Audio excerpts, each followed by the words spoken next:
And we can start. You see my screen okay? Okay. Well, welcome everyone to the African Plants Georeferencing Trainers workshop. This is the Q&A session number 2, and we're going to review in particular what we have seen in modules 3 and 4. But of course, the room will be open for questions about any of the other modules as well. So welcome everyone. And well, we will start. We were thinking of doing some exercises together as we did last time with the Menti webpage. So I'm going to share with you a code for our first exercise. So the idea is that we start interacting with this, but of course you can ask questions on top of what we see. So I invite you to go to that web page with that code. You can also use the QR.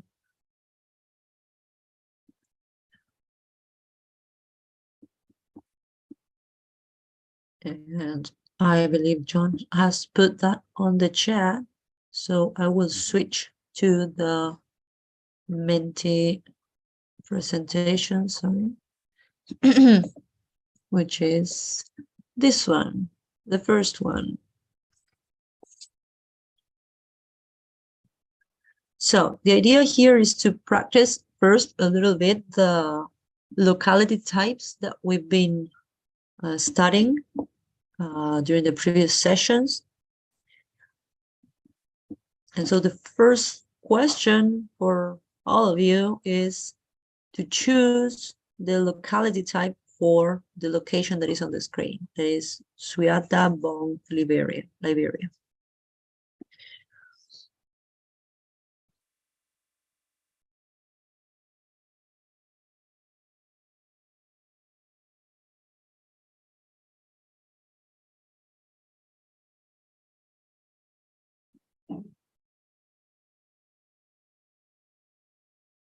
Let us know, please, if you have been able to get to the page or if you're having any troubles. We have one vote. This one is an easy one. We're starting easy, and it's going to get more complicated later on.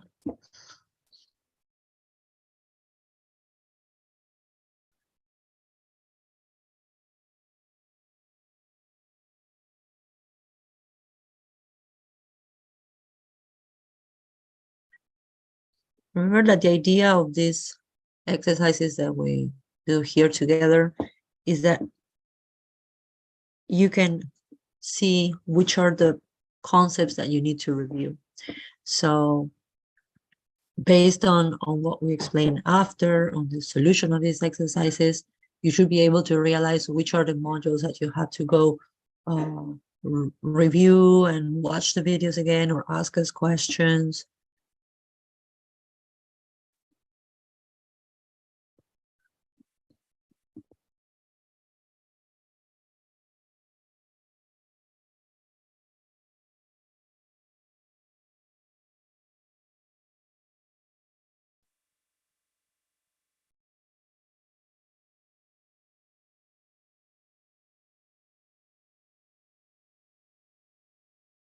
Okay, we have 5 answers so far, and we have 16 people in the room.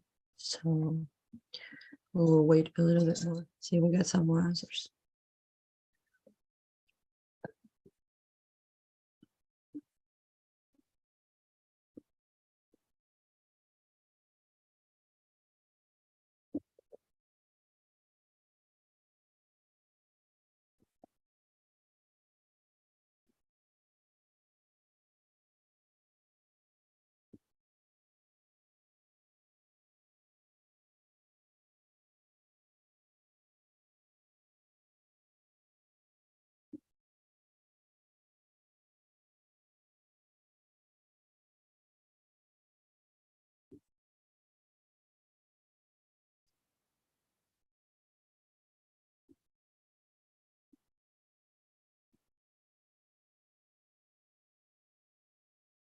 Just as a reminder, the locality types are described in the Georeferencing Quick Reference Guide.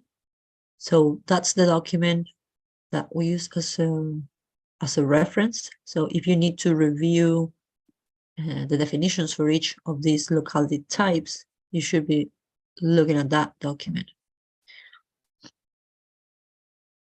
And John, if you can send the link on the chat, excellent. Thank you.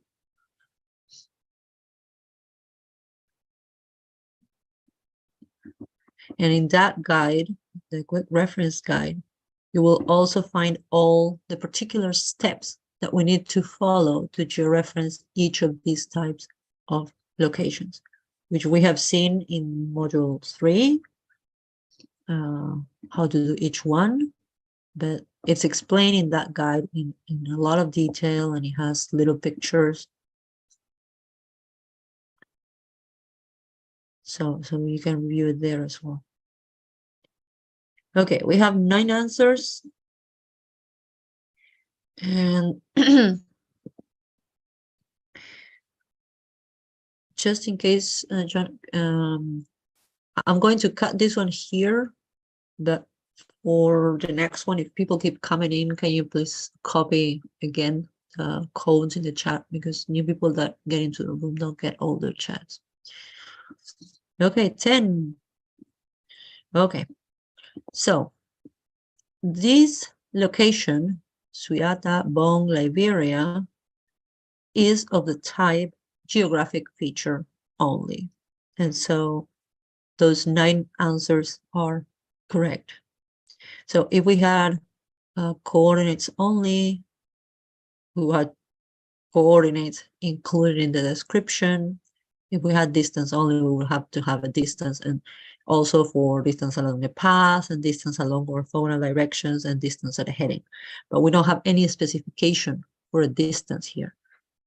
A distance would look like X kilometers from somewhere, or X kilometers in a given direction from somewhere, etc. But in this one, we don't have any of those indications. So I'm going to move on to the next one. Well, it's not allowing me to do that there, which is similar. We also need to choose the type for this location, but the location is different, obviously. So you will have to vote for the type of locality that we're looking at.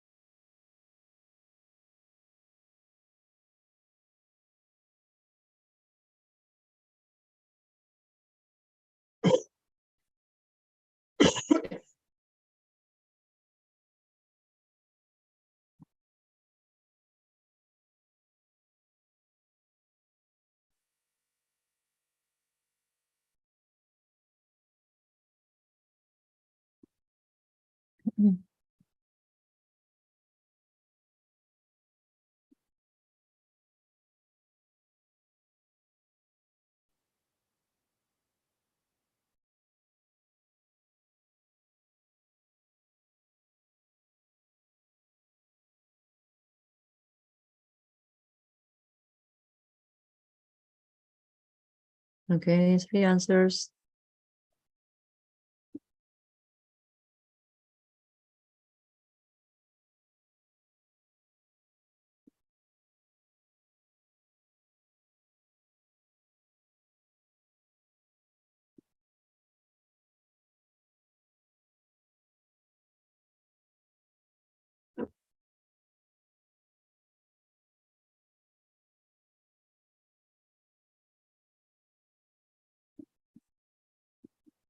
So while you vote, I'm going to go to the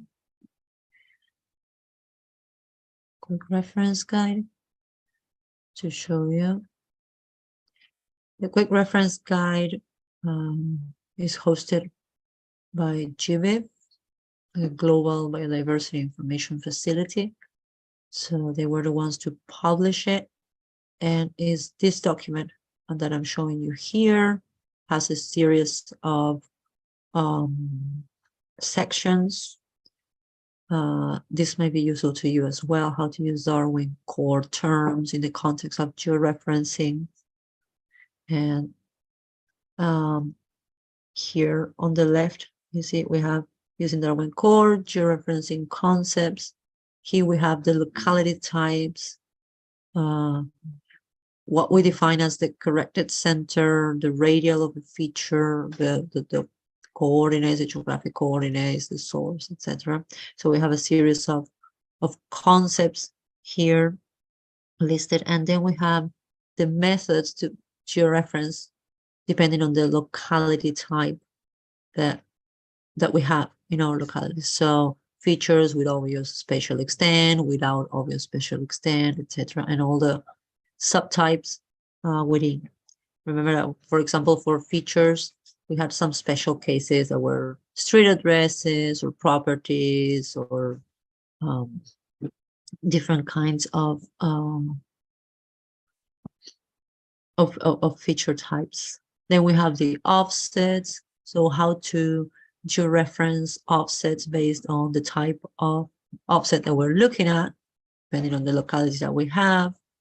So distance only, heading only, distance along the path, distance along orthogonal directions, etc.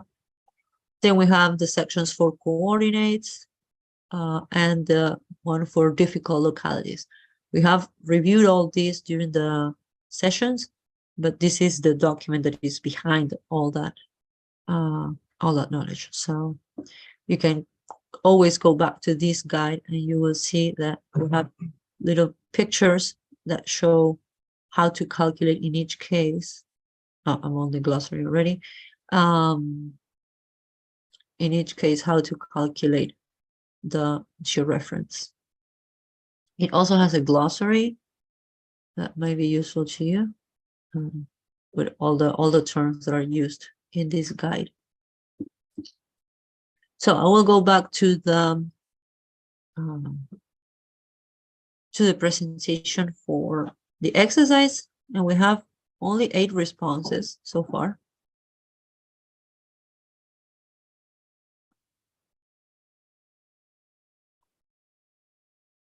Nine.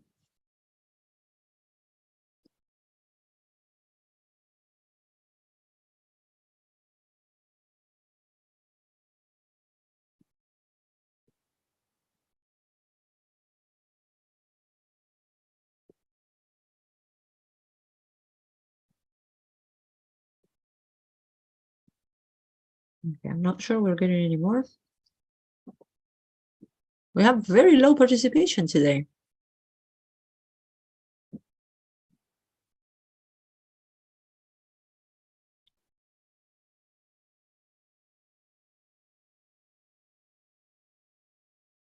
Anyone else voting?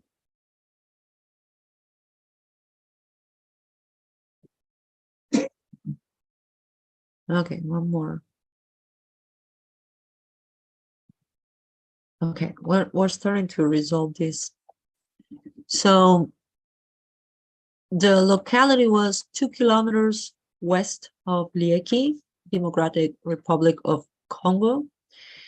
And so here we do have a distance included. There is this 2 kilometers. So we're going into the distance options for the type.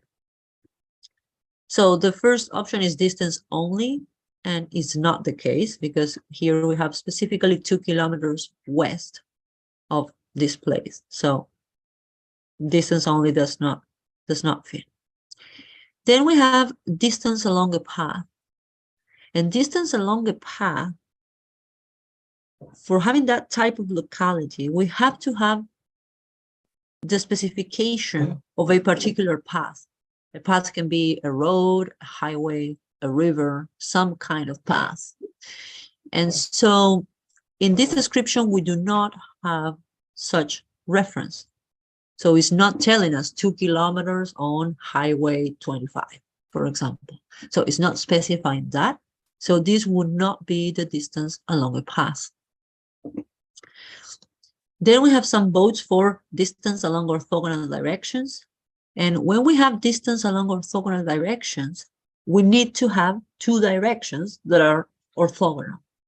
So we have to have, for example, west and south, or west and north, or east and north, or east and south, or southeast, let me say, southeast and northeast. We have to have or northwest as well. So southwest, sorry. So we have to have two directions that are at 90 degrees of each other. So that's what orthogonal directions are. This is, as we have seen before, describing a locality with orthogonal directions is one of the best options that we can use. But in this case, we don't have two directions. We only have 2 kilometers west. So we only have one direction. And so it's not orthogonal direction. So we're left with the last one, which is distance at a heading. A heading is a particular direction, which is this case. In this case, west, could be any other. North, southeast, north, northwest, etc. So the answer for this type of locality is distance at a heading. Okay, so those were the first two questions. Now we're going to go to another Menti. Sorry that we have to change to another code. But our subscription to Menti just only allows us 2 slides for presentations. But we will keep stretching, warming up, but now with this other code that is on the screen.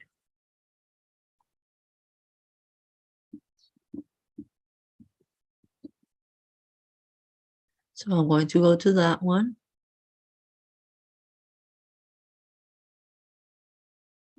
The idea is the same, to put the type of locality that this location would fall under. John, can you paste the code on the chat, please? For number 2.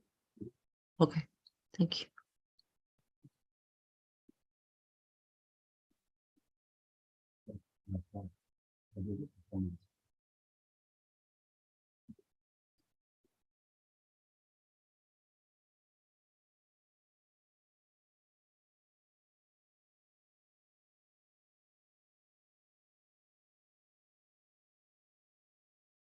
In any case, you have it also here up on the screen. This is the code that you should use. I have it up here.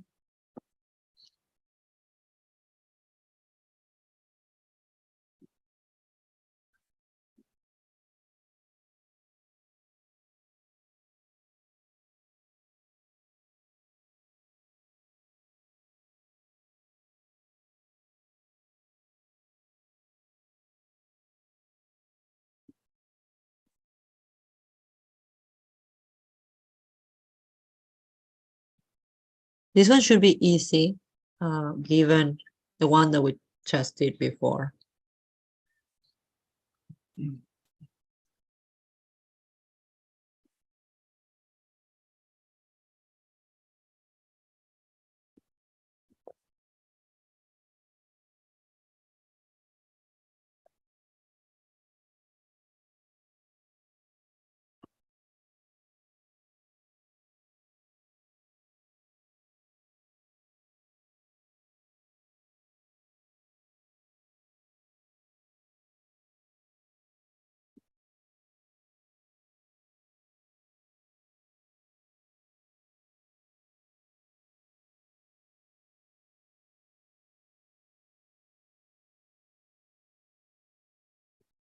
You have 3 votes.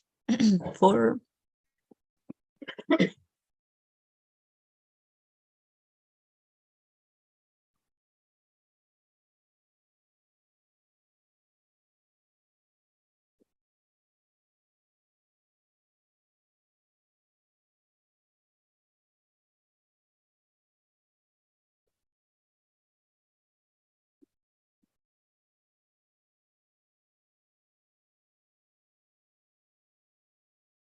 Six, 7,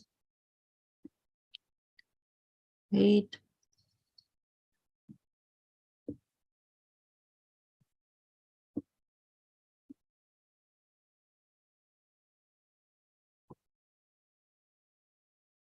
We know some of you are having connection issues because you keep coming in and going out of the room. So understand that can be quite a problem for you. We're sorry. But to the rest who are in the room, we ask you to try to participate so that we can discuss what we're showing. I mean, this is the moment to make mistakes.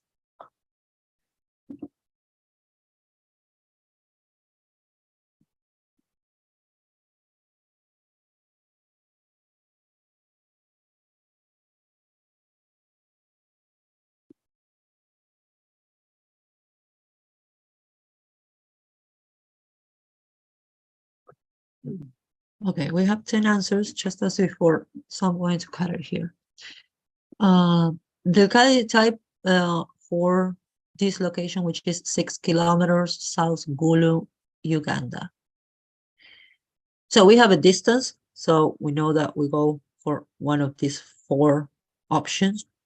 Is not distance only, that's correct, because we have a direction here. This is south. Someone voted again for distance along a path, but in here, we do not have specified any path.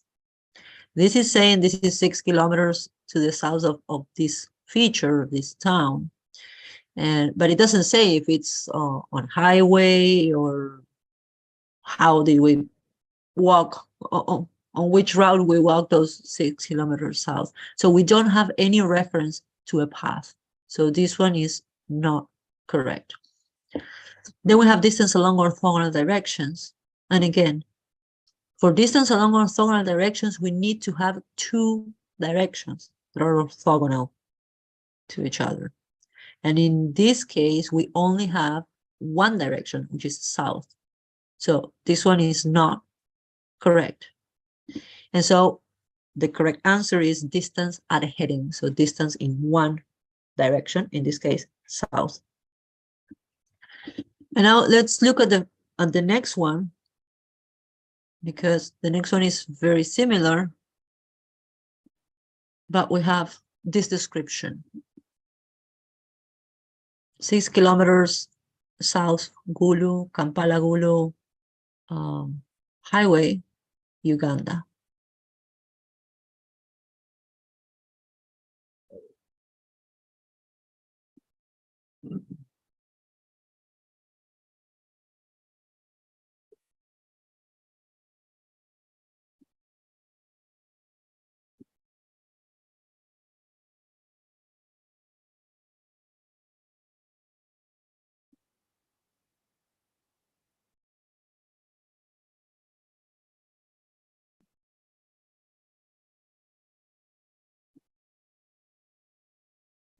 And so while you vote, I'm going to go look for Gulu on the map just to show you something.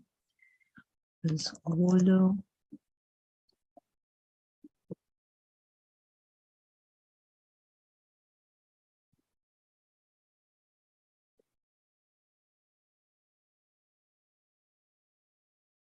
That is, I'm just zooming in here so that you can see that this road here is the Kampala Gulu Highway.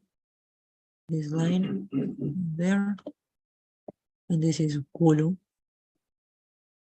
Let me give it like that, make it clearer.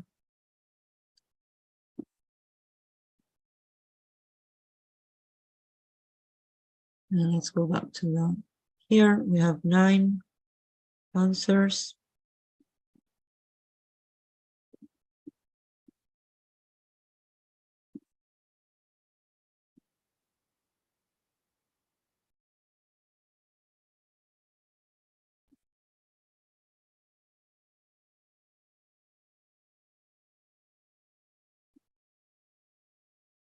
Maybe some more coming.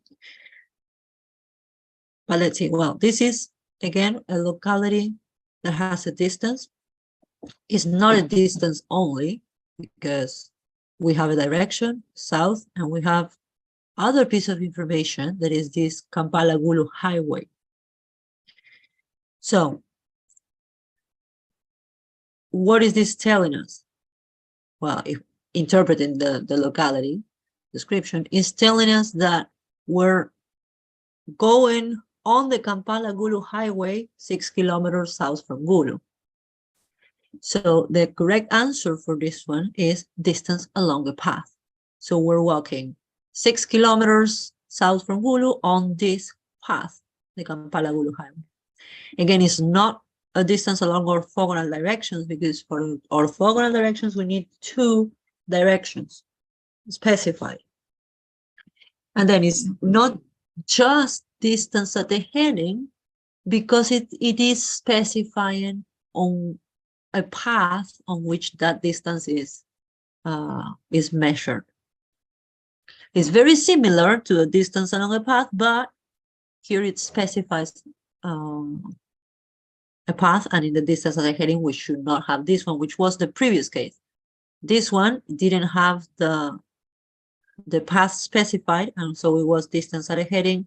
This one has the path specified. So if we look at the map, I want to make a comment on this. Here we have Gulu. This is the route, the highway. And if we look carefully, the description said south of Gulu. However, let me draw a line here. If we went straight south, it would be like that, right? This is the direction south. So it's not really following the highway. So you see that it's not the same to specify that we're going south on a highway, because the highway can do some turnarounds and a little more to one side or the other, to the east or to the west, or etc. In the first case, where we did not have that path, we would be considering that south is right down on the map.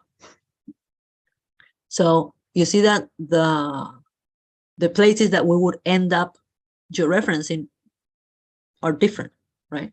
So careful with that. Is always very, if you actually had the location on this route, it's useful to specify that, as opposed to, yes, south from Gulu, yes, we went with the car and stopped by the side of the road and took some plant there.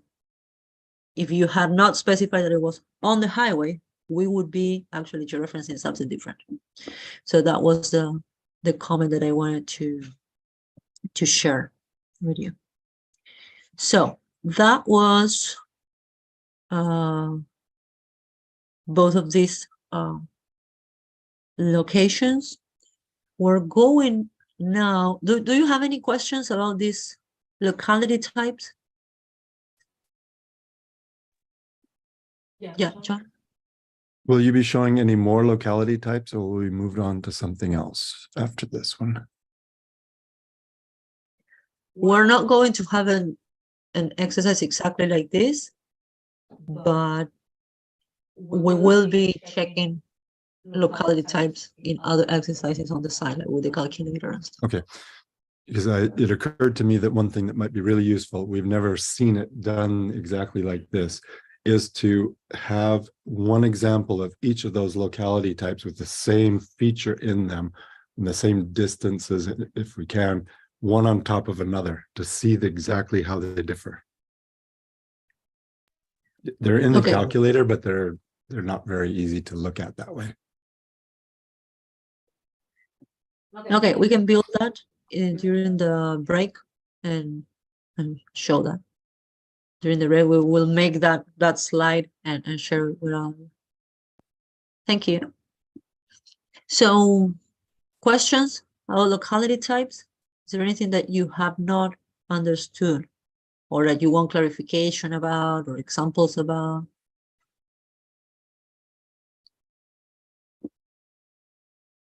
I see no hands up, nothing on the chat. Okay, we'll go back to locality types as we move forward in other exercises. So please feel free to ask. Don't hesitate to ask. Okay, we're going to move to the next Menti. Some more exercising. So I ask you to go to this to the Menti page again, but with this different code. This exercise is slightly different. Yes. Question? We have a question? There's a question in the chat. It says, what happens when we have a city and species? I'm not sure I understand that question. Can you elaborate on it?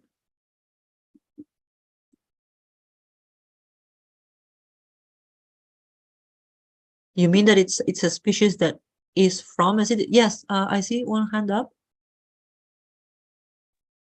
Yeah, I asked this question because when we are, for example, one species in the specific locality, for example, Okumeya species and town Libreville, what choose as a locality type when we have just two information, species and city name? If you mean the name of the species that you're recording? Yeah, species and city or village name, just two information. Well, we should always be looking at the location information to georeference. That's independent of the species that we're looking at. Because, for instance, we can have the same species in many different places, but what is going to be important is the location that is referred to in the record. So if you say I recorded species A in this locality, in this city, for example, or this town, you should be looking at the town information to georeference. Does that answer your question? Yeah, we have this example in the model 3 with exercise record 2, Comelina and for example, Comelina and Bamako. Just two information, Comelina, Bamako. But I don't know exactly what you can choose as locality type when we have two information. Well, it is independent of the species that you have. So in a record, for example, in a museum record, you may have information about the species, about the collector, the date that it was collected or observed. You may have information about where that specimen is in the collection, and you can have location information. What we look at when we georeference is specifically the location information. Of course, that's associated with that particular specimen of that species, but we look at the location information to georeference, and that alone. So, for example, in that exercise, you could have that the species is Comelina in that location, but you could have any other species in that location. For our purposes of georeferencing, we're not going to care which species it is. So we're going to look at the location. Of course, after the fact, we're going to cross that information and say, well, is this georeference okay? Does this species occur in this location for real, in this distribution? But for georeferencing, we just look at the location information. John? I wanted to make one observation here, and it's an interesting one, that because we're working with locations only at this stage, then we really have no way to use that species information. However, if we happen to be georeferencing at the level of specimens in a collection, and we have a species and a location, we could use the species to refine where the place is if we know something about the biome. For example, if it's a marine species, our georeference could use the interpretation of the location information that was marine. Same with aquatic. If it was supposed to be in a water body as opposed to on the land, and your description was a river, your georeference would be different. It would be in the river as opposed to on the shore of the river. But that's a special case where actually using species information to refine the georeference, which we're not going to be doing in the course, nor will we be doing in the project afterwards, because we're only going to work with the location information.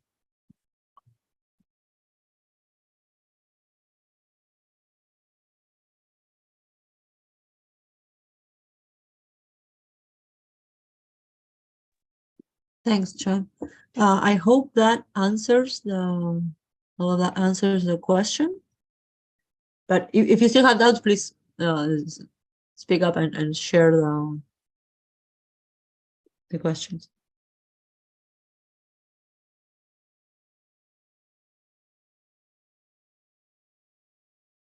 Okay. If we have no more questions for now, we're going to pass to another exercise, which is, whoops, the following. Oh, I already have votes here. Wow. Excellent. Okay, so this is a true or false. The idea is that you would say if the statements down here are true or not. So we have 6 votes so far.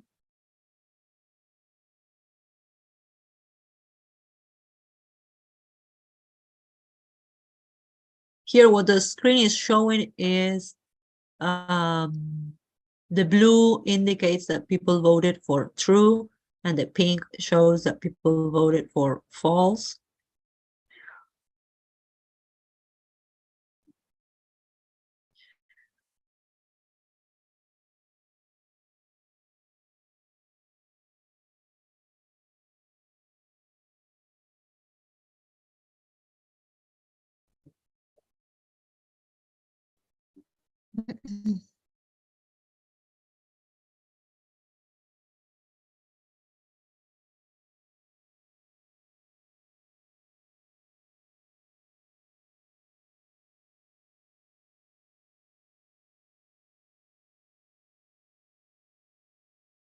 Okay, we have 9 answers.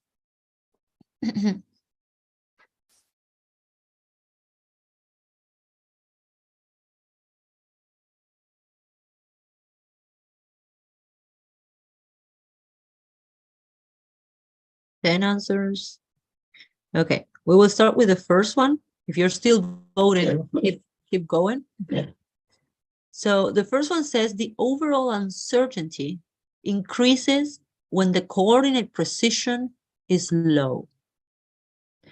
And here most people voted that this is true, and it is indeed true.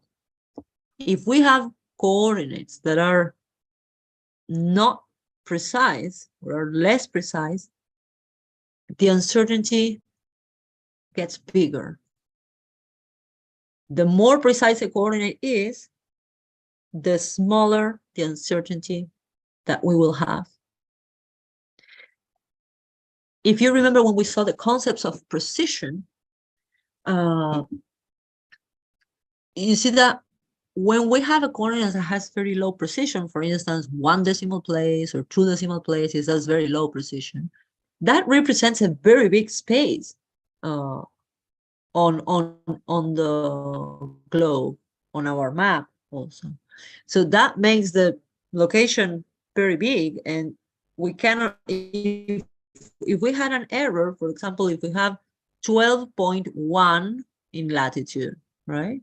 So we could be 0.1 or 0.2 or 0.0. So that would be our error in the coordinates. And so that means a lot of distance actually on the map and on Earth. Now, if we have a much higher precision, we have a lot of decimal places, and we have 12.14678, and we have all those decimal places, our error will always be on the last decimal place. And that, when we get smaller in decimal places, that means a smaller distance on the map or on Earth. And so we're being more precise. So that for the first one. The second one says, the calculator requires that coordinates are entered in decimal degrees. Most people voted for false, and that is correct. It is false. And I will show you the calculator. This is just for any locality. Here in coordinate format, we can enter decimal degrees, degrees decimal minutes, or degrees minutes seconds. So the calculator will take any of those formats for the coordinates.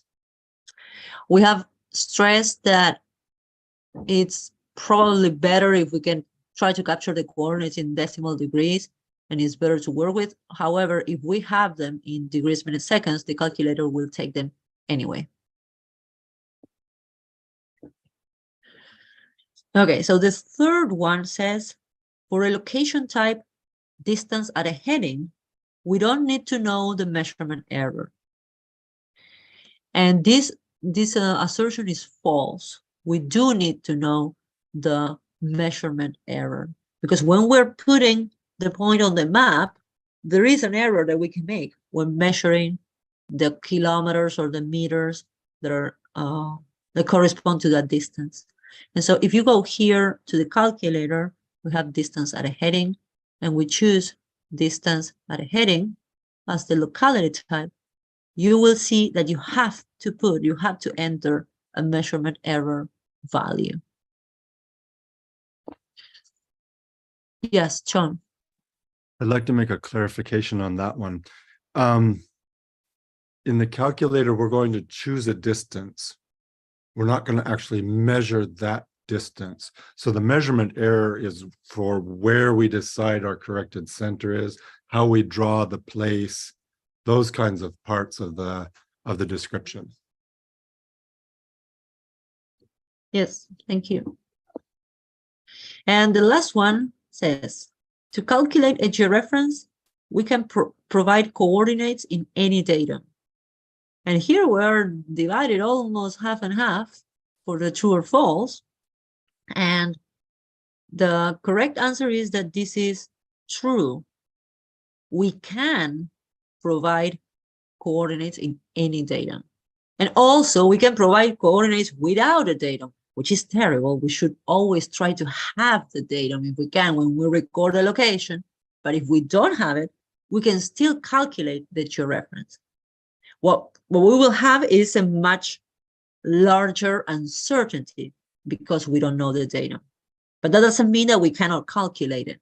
And indeed, if we go to the calculation here, we'll put a simple example with geographic feature only so that we have less fields here. For datum, we can have datum not recorded. And if we calculate for whatever coordinates we have here, just as an example, we will have a very big uncertainty. Or we can choose any datum. You see that the list goes very, very long. It is very, very long.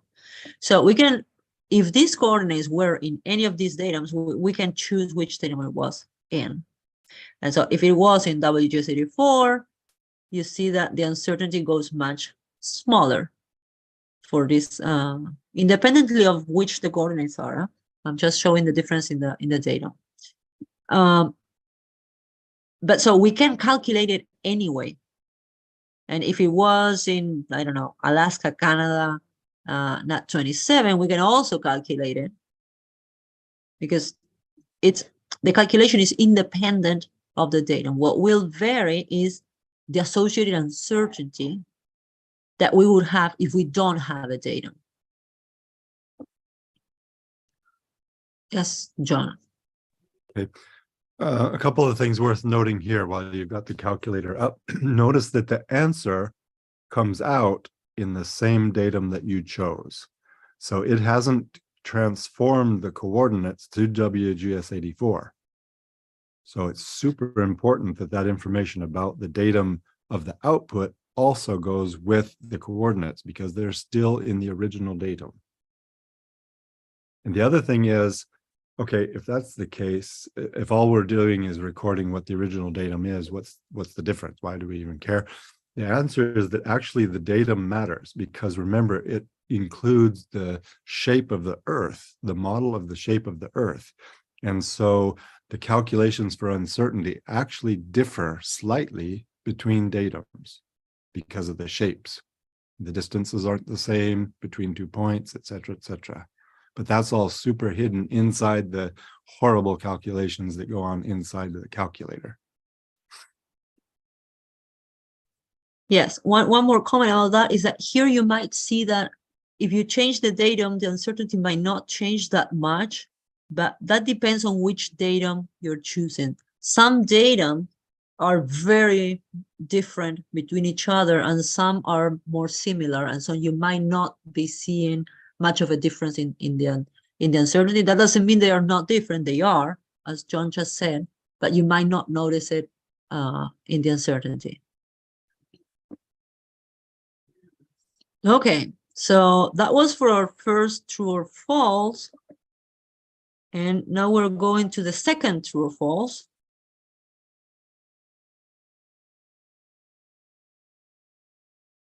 That is also about the use of the calculator.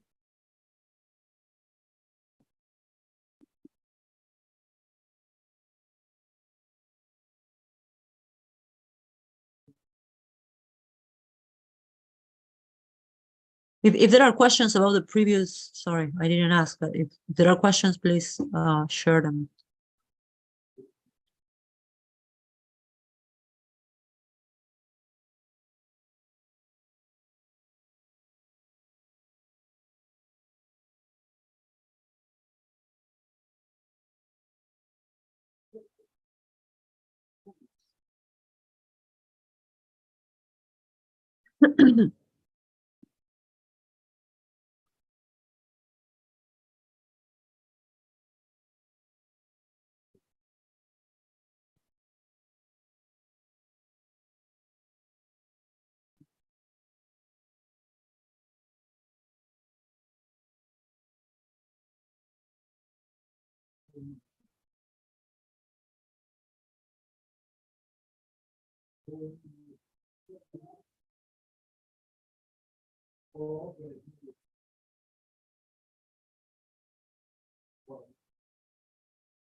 Okay, we have 4 answers so far.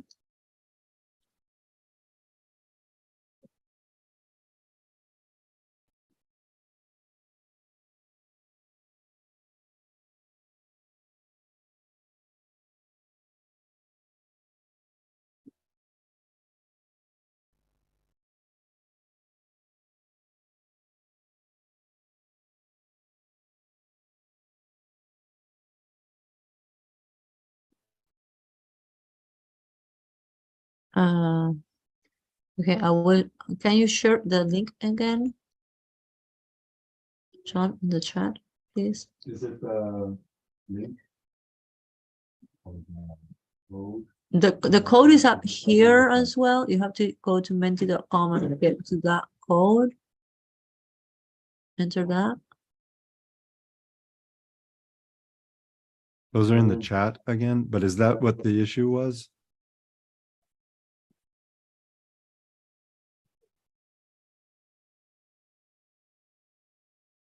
And Raymond says, I don't have questions.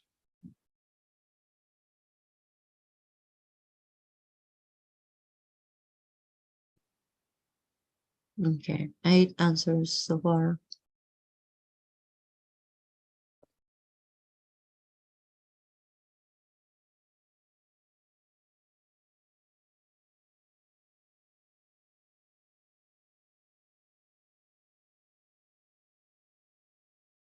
Nine, 10.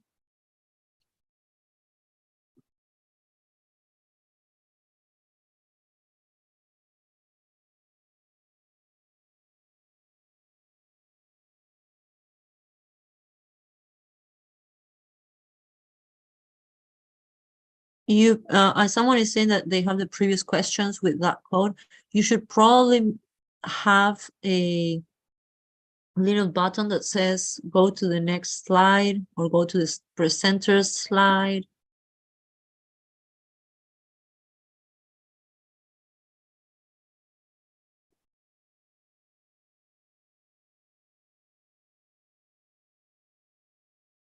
Hassim is suggesting also to do a refresh. Yeah, Apparently that will yeah, work. that could also work.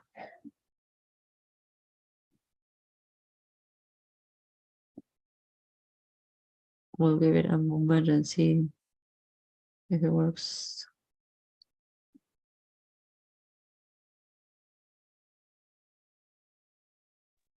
Meanwhile, Peter has a question. Shall I try to Mhm. answer that question? Yes, sure. Okay, so the question is that what pronounced factors must consider to estimate a good error estimation? That's tricky. So the sources of uncertainty that matter most actually depend on all the specifics of the locality description. So take, for example, a coordinates only locality description. There are very few sources of uncertainty in that one. And the biggest one, for sure, is the source of uncertainty from an unknown datum, unless the precision is very low. So the unknown datum can contribute up to 5 kilometers of uncertainty, whereas the coordinate precision, if it was to the nearest degree, is something like 140 kilometers. So if it's very, very poor precision, then that part takes the biggest or provides the biggest uncertainty. If it's more precision, then the datum starts being the biggest problem. But all of that depends on the specifics of the locality description. Remember in our presentation on locality types, we talked about also in what's a good locality description, we talked about a very good locality description is one that minimizes all the uncertainties. So one of the types that does that is a distance in orthogonal directions. So we go directly east or west, and we go directly north and south. That's to remove a very big source of uncertainty from not knowing exactly what north or east or south or west means to the person who wrote it. So it's a very good question, but the answer isn't simple. It depends. Even the GPS accuracy at some point could be the biggest source of uncertainty.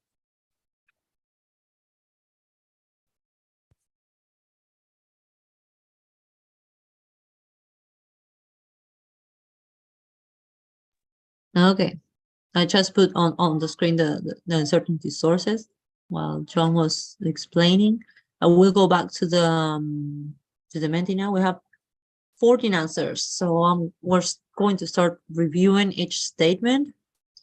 So the first statement says the measurement error depends solely on our own ability to measure. And that is true. That is what the measurement error refers to, is to a human error. The second one says using coordinates only provides output coordinates that are different from the input coordinates. This is in the calculator. And this statement is indeed false, because when we use coordinates only, what the calculator is doing is calculating the associated uncertainty with the other parameters that we give it. But the coordinates of the output are the same. So let me show you what happens here. If we choose coordinates only and we put, for example, let's add some precision to that. Oops. And we're going to use that, and we're going to calculate for coordinates only. You can see that the coordinates in the output are exactly the same as the coordinates in the input. Now, these coordinates, we can change, for example, the source, we can change the datum, and we can see what happens. The coordinates are exactly the same because the calculator cannot make them up. I mean, those are the coordinates that are. What is going to vary is the uncertainty that is associated. So Input coordinates are going to be the same as output coordinates for this type of calculation. John? Yeah, it occurs to me that this one, there's actually a tricky bit to this one. And that is, if the format changes, then the exact format of the coordinates change, even though they're exactly in the same place. So, I mean, if you could show that, maybe that will clarify. So if that's what people were thinking when they said true, it's understandable. Yeah, if you take it that way, yes, because the calculator will always give, can you mute your microphone, please? Sorry. The calculator will always give latitude and longitude in decimal degrees. So in that sense, they would be different, but they are not different coordinates.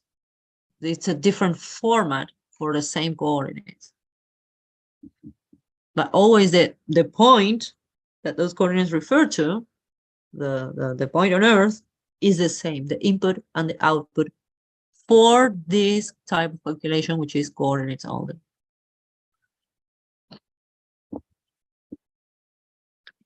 Okay, I'm going to move to the next one. That this says, if the coordinates we use are these on the screen, sorry, which have 4 decimal places, we must use 0.0001 as coordinate precision. And that is true. That is correct. We have 4 decimal places. We have 4 decimal places in the precision as well. So good on all of you. Well answered. We're going to go to the last one. Now we say if the coordinates we're using are these on the screen, which have 7 decimal places, including the last zeros on the right, we must use exact as coordinate precision. And this statement is true when we're using the calculator, because the coordinate precision for these coordinates here would be 0.00000001. That is 7 decimal places for the precision. But in the calculator, we don't have that option. So if we go here and look at the precision, you see that, wait, let me change to decimal degrees. We don't get to 7 decimal places. And so we have to choose exact. So if we have here like that, that's 7.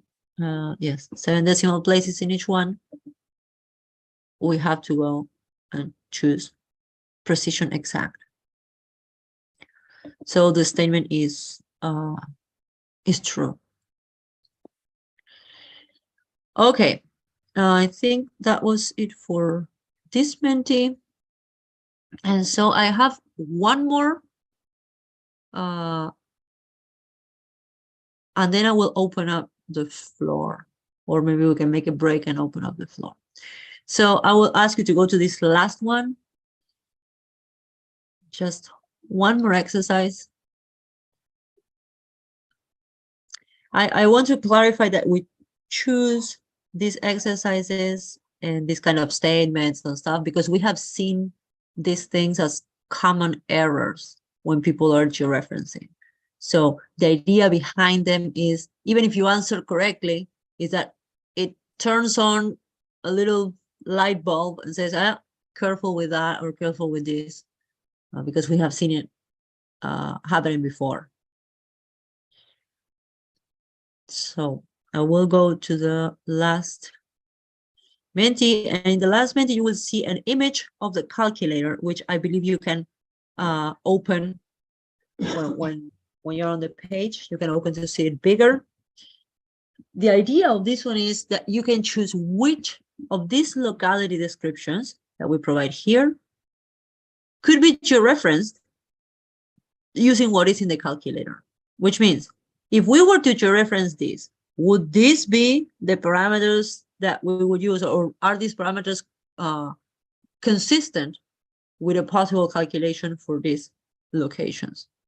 Let me enlarge this so that you can see it.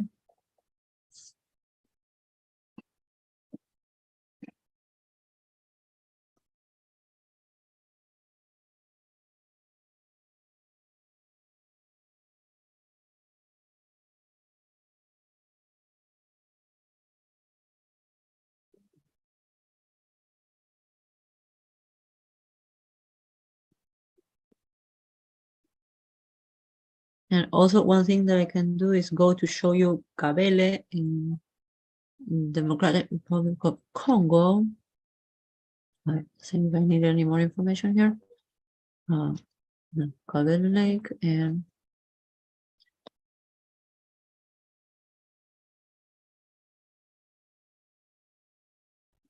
okay, so that's there is the lake.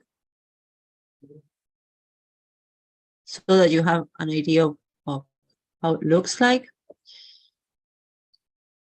And also I can show you, just in case, we can measure more or less how long the lake is, approximately, so that you have an idea. That's 17 kilometers on that direction. That's also that line that I'm drawing is around 17 kilometers. 17 kilometers, 0.4, etc. Just so that in case you needed to know more, or some of this is confusing you, there's those that information. Okay, we have 7 answers so far. 8 answers. 10. And everyone agrees.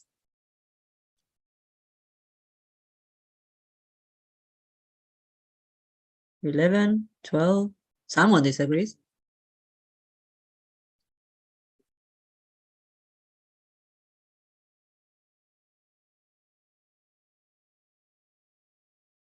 13.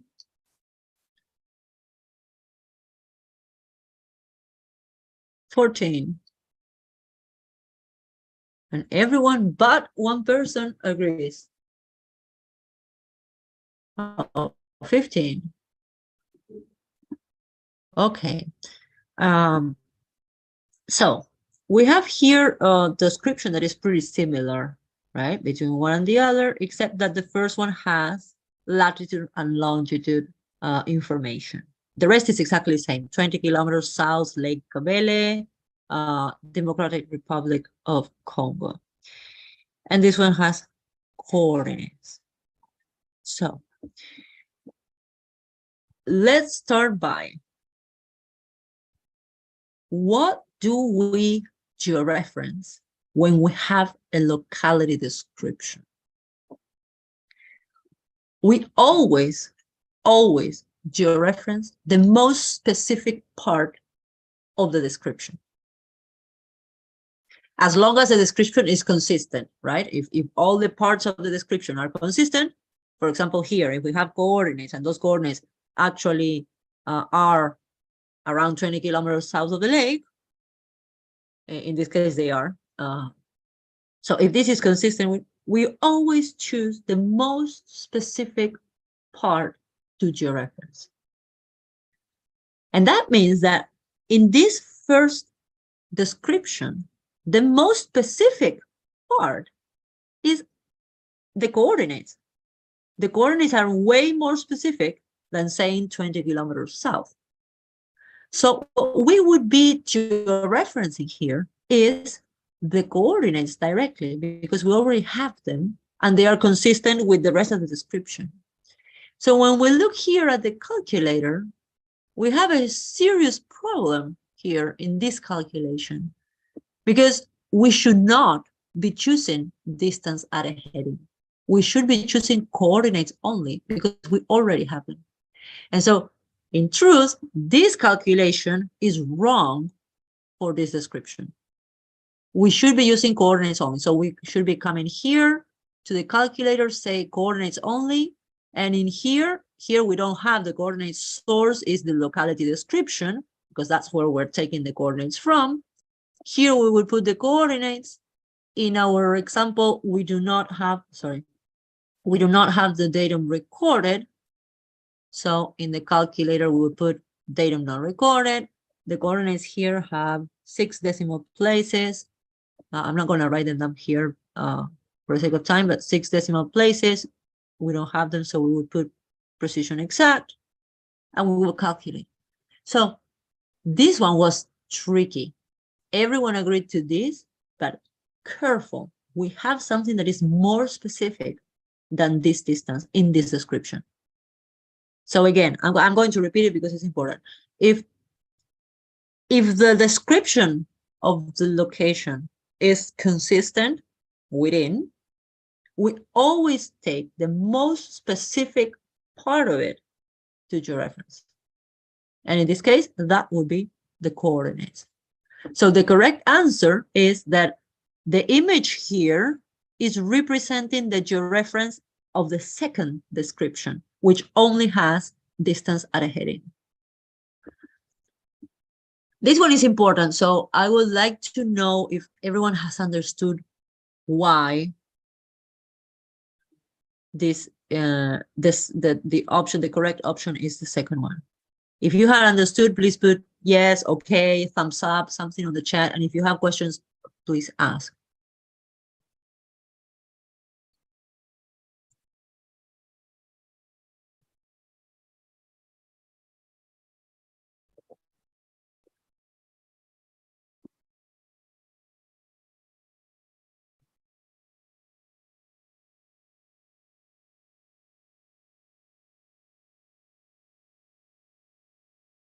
Yes, I can explain it one more time. So I will start from scratch. This location here, the first one, says 20 kilometers south, Lake Cabele, DRC, and it has latitude and longitude. It's all consistent within. I mean, these coordinates fall more or less 20 kilometers south of the lake. So this is a consistent description. If it is a consistent description, we always choose the most specific part to do the georeferencing calculation. So in this case, the most specific part of this description are the coordinates. That's the most specific that we have in this description. And so we would georeference based directly on the coordinates.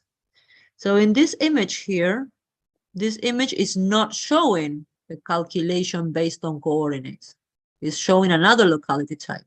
So what we would do for reals is in the calculator, we would choose here coordinates only. We would put the source of the coordinates, which in this case is the description. That's where we took the coordinates from. We will have to put the format. Here we will complete the actual coordinates. The datum in the description, we don't have it, the datum down here. So the datum will be not recorded there. The number of decimal places that we have, I believe, was 6 or 7. So we have to choose precision exact. So those would be the parameters we would use to calculate. And so that would be for this first location, the type in the calculator would be coordinates only.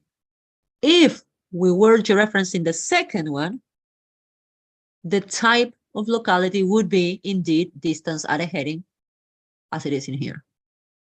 That is consistent. The distance at a heading is consistent with a georeference for this second description. Is it clearer now?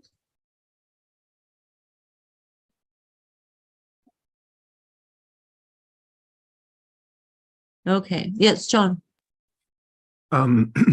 If you don't mind, I would share my screen and show a slide from module 3 presentation for locality types that says what the steps would be to show where this is happening.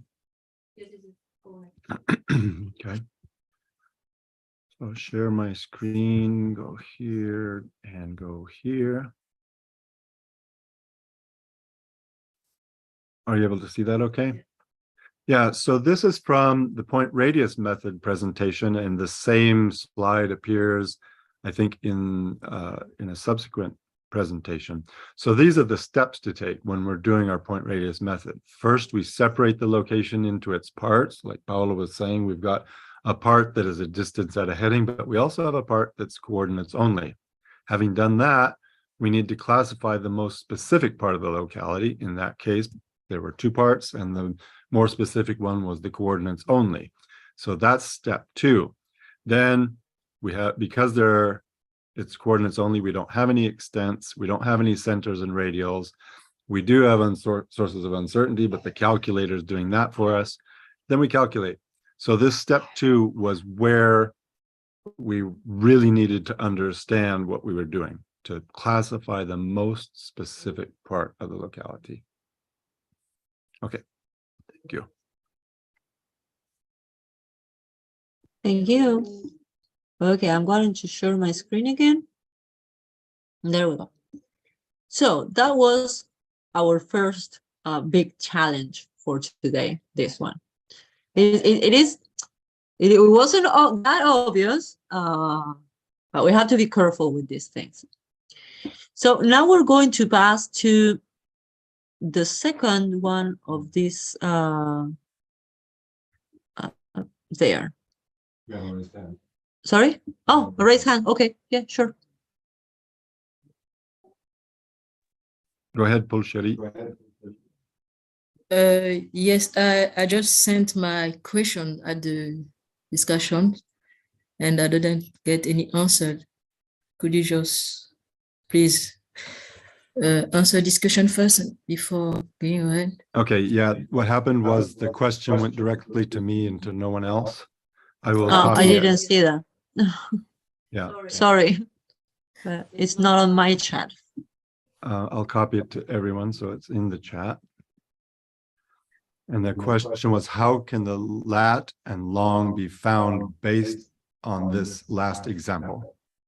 Okay.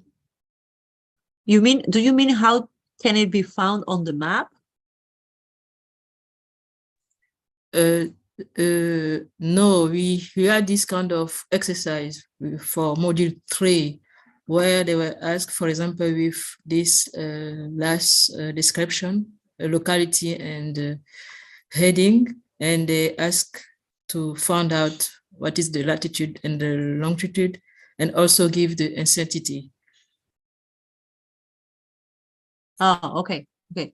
Do you want to take that? So as I understand it, suppose that we're giving this location as it is on the screen, the one on the left, and how do we actually do the georeference? How do we get the end coordinates? Is that the question? No, I don't think so. I think she's asking if we have the second case, that is just the heading, how do we get coordinates for that? If that's the question, then yes, it's different. Excuse me. So again, we go back to our process, that is define the most specific part, which would be 20 kilometers south of Lake Caveli. Then what we do is find what's the reference feature in there, and that would be the Lake Caveli. So we look at for Lake Caveli on a map or in one of our tools. Maybe GeoPick provides us with a polygon. If not, we could use Google Earth to draw the perimeter of that lake, and then from that perimeter find the corrected center using the techniques that we talked about in module 3 on the point radius method. In this case, GeoPick can simplify our life for us because it does have a polygon for that lake. And then all we need to do is basically click the button to georeference. If we didn't have this luxury, we would have to go through the process of outlining the lake for ourselves, finding out which is the longest distance across the lake, and see if that center point falls within the lake. Here, Paula's going to do the exercise live in Google Earth. Let's see what we get for the lake here. Right, so here we're not given the polygon, so we need to begin to draw it. And Paula's drawing a polygon for the lake. Yeah, this is going to take a while, so I'm going to do it very rough.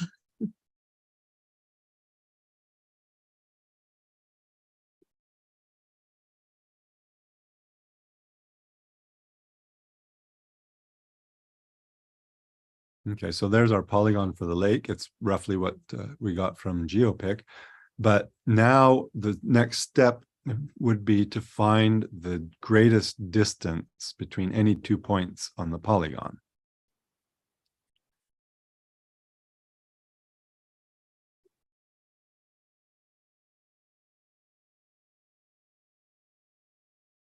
Okay, so you can do that with the measuring tool. It's also possible to do it with the circle, which is a little bit easier. If you get used to doing it with the circle first, then you estimate where you think the center is, and Paula is an expert. She nailed it on the first step.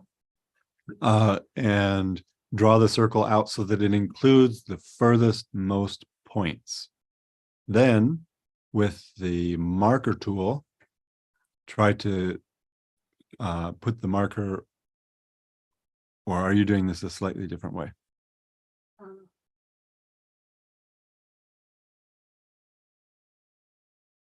I'm just recentering the polygon so that when I put the place mark, it falls on the center, so that I can show you this will be the geographic center of that polygon. However, the corrected center is this one, that is the center of the circle. And so we should be taking this one. So I'm going to move that. That will be the geographic center of the polygon. This moved here will be the corrected center of that polygon. And so here we have the coordinates for that corrected center.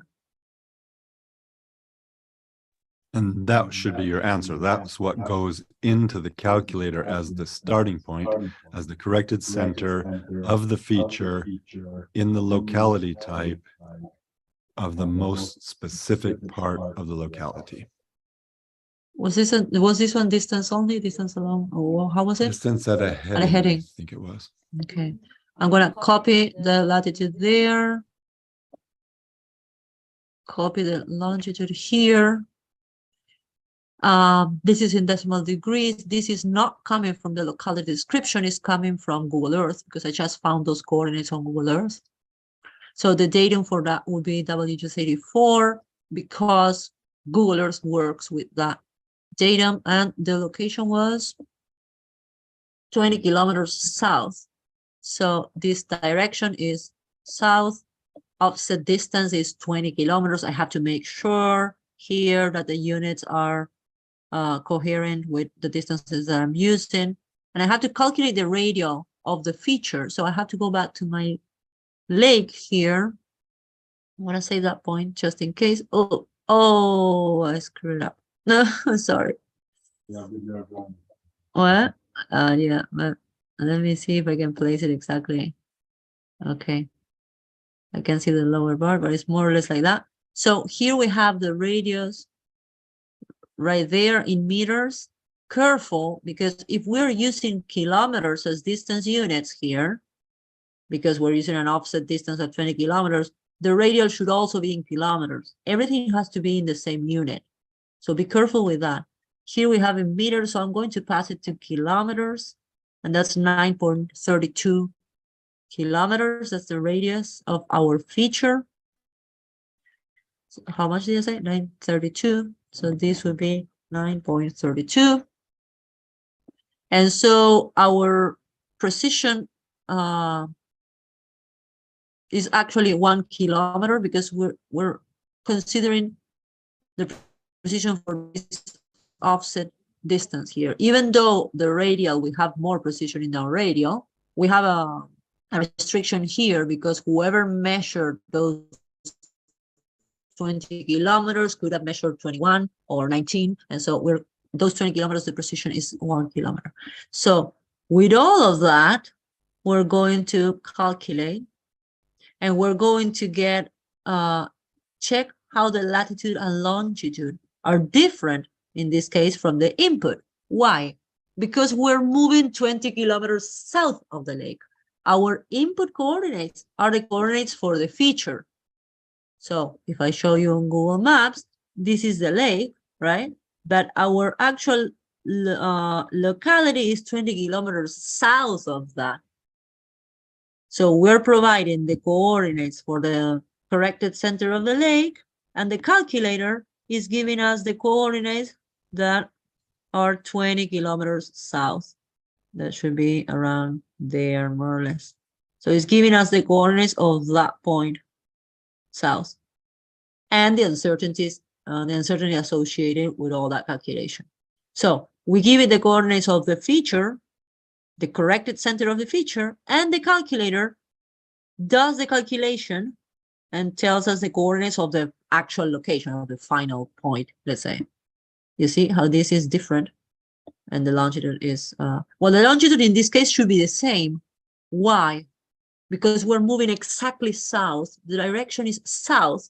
So we're on the same line of longitude. You see? So the latitude is different because we're going south, but the longitude should be the same. The opposite would happen if we had a description that says west or east. We would be at the same latitude, but moving east or west. And so in there, what should change is the longitude and not the latitude. And you see that the uncertainty is pretty big because it has this, the biggest source of uncertainty here is coming from probably from the precision and also from the direction, because direction south could actually be a little southeast or a little southwest. And that gives us also a piece of uncertainty there. And remember when we saw precision that the further we go in distance, the bigger the uncertainty that is associated with the direction.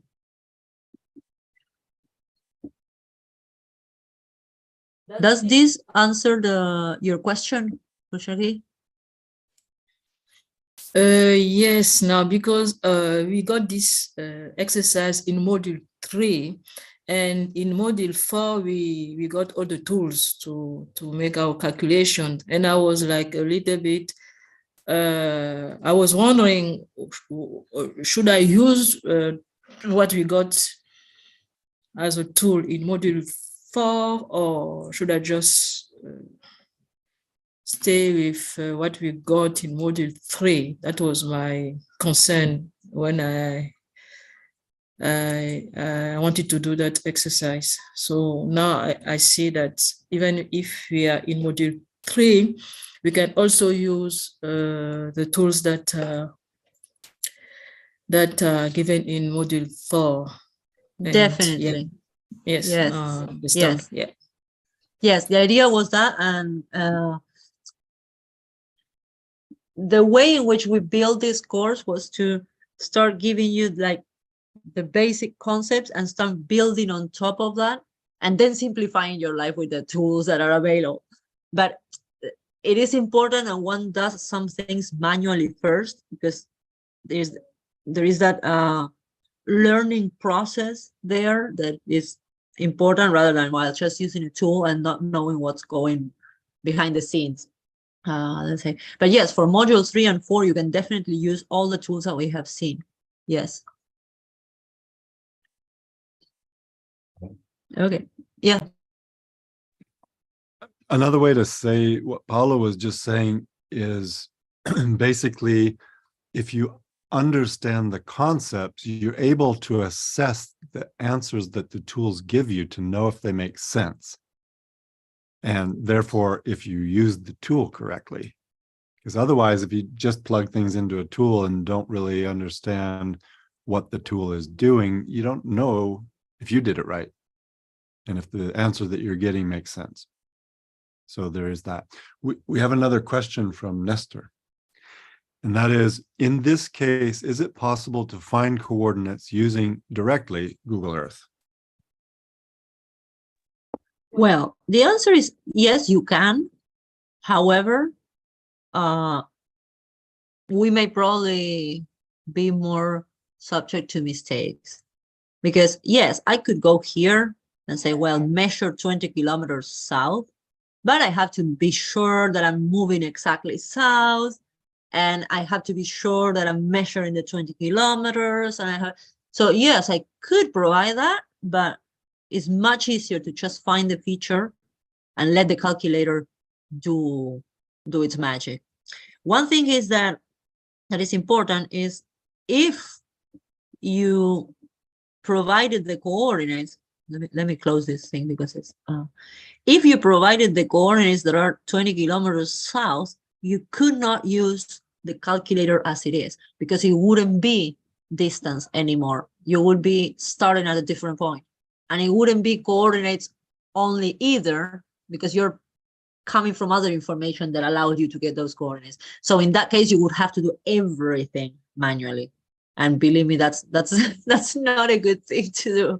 I mean, it's very difficult to calculate the whole uncertainties based on all the factors. So it is possible to provide those coordinates, but to provide the associated uncertainty, you will find a lot of trouble.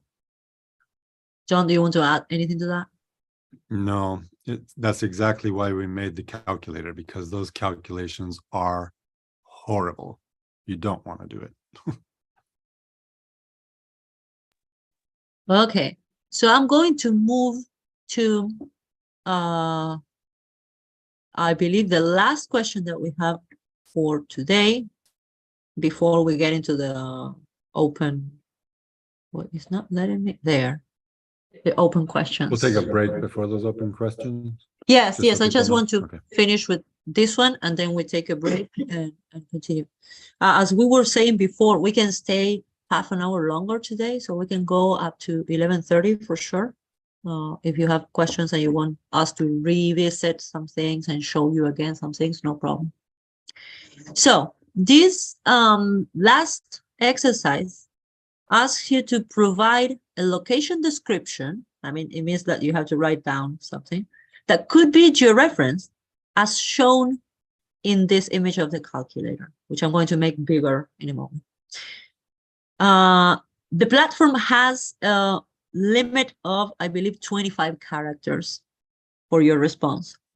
It should be enough for a good description in this case, but just so you know.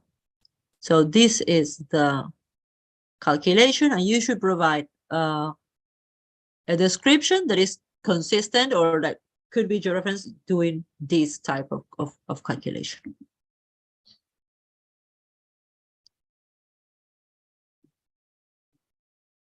I say this is kind of an inverse question to the previous one.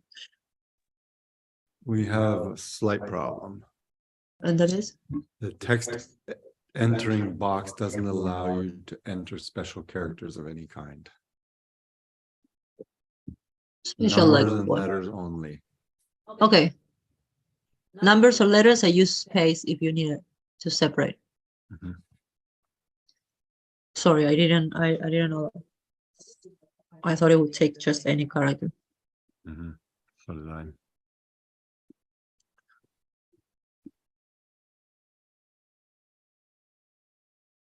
So what would be a locality description that could be georeferenced with this calculation here?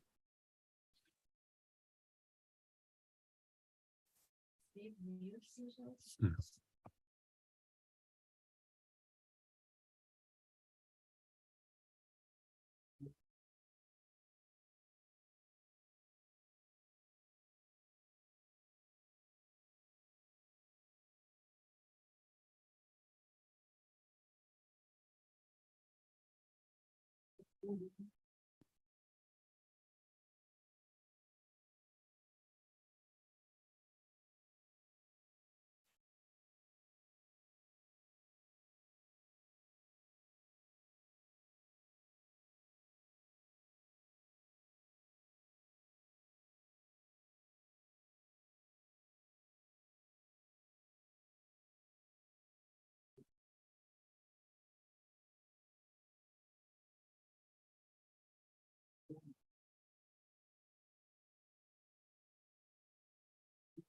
No answers so far.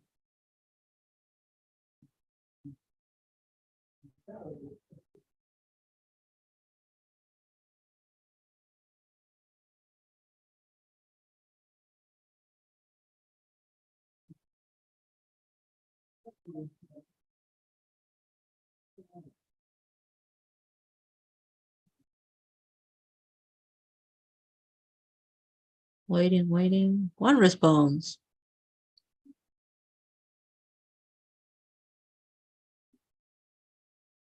2 responses.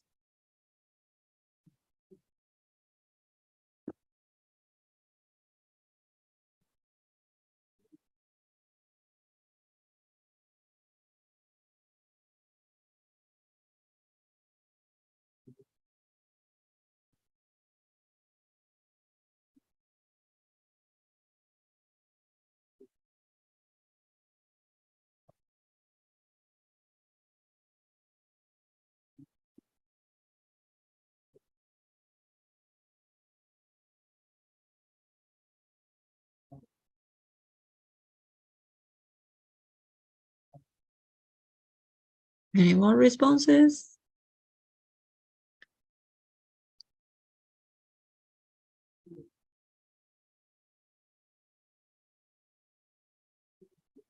Three responses. So far, they look all the same, just because of the restrictions that we have to write them down, but they look the same. Okay, we have a fourth option.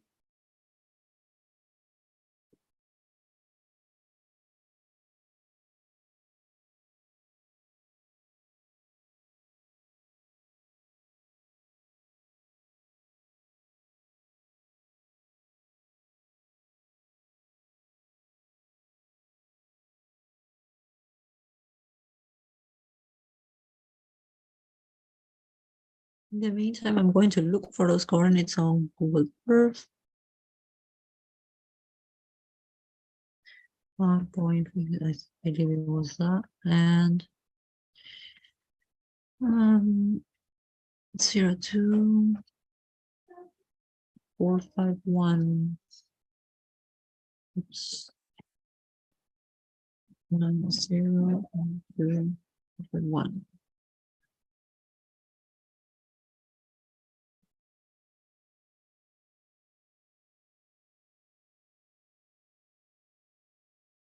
So you know where those coordinates fall.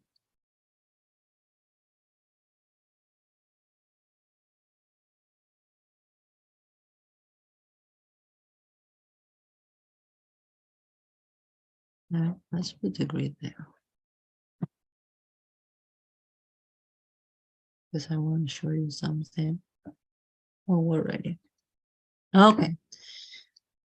We have only 4 responses. Is anyone trying to answer?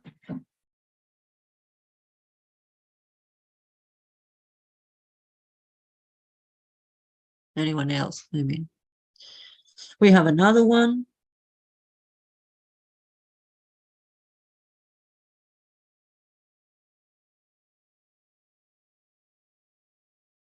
That sounds like it's coming from Google Maps, probably. And I'm going to copy these coordinates into Google Maps to see what the results are for what we get. So to show you all of it. Okay. So I suspect that we will be having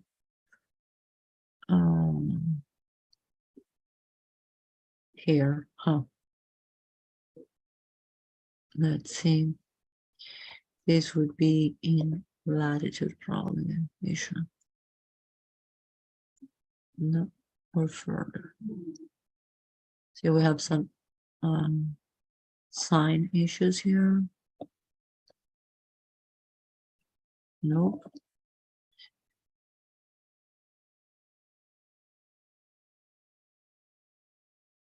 This will be. Nope. Everything falls on the ocean because it's so close to the 00 latitude and longitude that it all falls.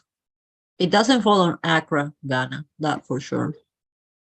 No matter if you put the signs wrong, all of them fall on the ocean. So, okay, how many answers do we have? 5. Still, we have very few. Okay, I'm going to answer it anyway. I would have hoped for more participation, however. So most of the answers, 3, were latitude and longitude with the values for this latitude and longitude that we see on the calculator here. Careful with this one, first one, because this one is missing a sign to match that, but I will take it as all being equal for now. Those answers are correct. A locality description having this would be solved, would be georeferenced just as the image is showing. I will go to the last option, which here someone suggested North Atlantic Ocean. And I'm going to go show you that the coordinates that are on the calculator fall here. Indeed, that is true on the North Atlantic Ocean. It is true, they fall there. However, if we were to georeference a locality description that says only North Atlantic Ocean, we will have to come here and draw a polygon that includes all the North Atlantic Ocean, because that's what the locality says. We don't know where on the North Atlantic Ocean. So be very careful with that. Very careful when you capture location information, and also when you interpret the locations that you have to georeference. If you only have North Atlantic Ocean, that means it's all this space here, all of it, with all its seas and stuff, all of it. So be very careful. That one would not be a description that would be solved with this calculation. Indeed, would be, this one would be solved as geographic feature only, which would be the whole North Atlantic Ocean, and the extent would be huge. I mean, it doesn't even make sense to georeference that, really, because it would be so big that it would probably not be of any use to anyone down the line. And then we have another, we just got another answer. It says coordinates only. Coordinates only is the locality type in this calculation, and is the one that we would use if we had the first three descriptions here on the screen. But what we were asking was for the actual description that would match a calculation like this. Okay, so this was the last exercise that we had for the first part. Yeah, John. I'd like to make a comment on the one with Accra in it. I think the intention here was that the description was 449.23 kilometers south of Accra, Ghana, which is actually where the point lies. But okay. Yeah. So it's interesting. It's more specific, but it's still not the coordinate. Okay. Well, I couldn't interpret it like that. I didn't see that. But okay, if that was the intention, it's a good description. However, if you have that description, you would georeferencing using distance at a heading and not coordinates only. To have coordinates only, you have to have coordinates in the description. Also, the coordinates that you would put in would be the coordinates of Accra, whereas these are the coordinates of the destination.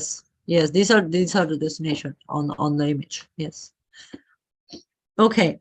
Do you have questions about the things that we have seen in this first part?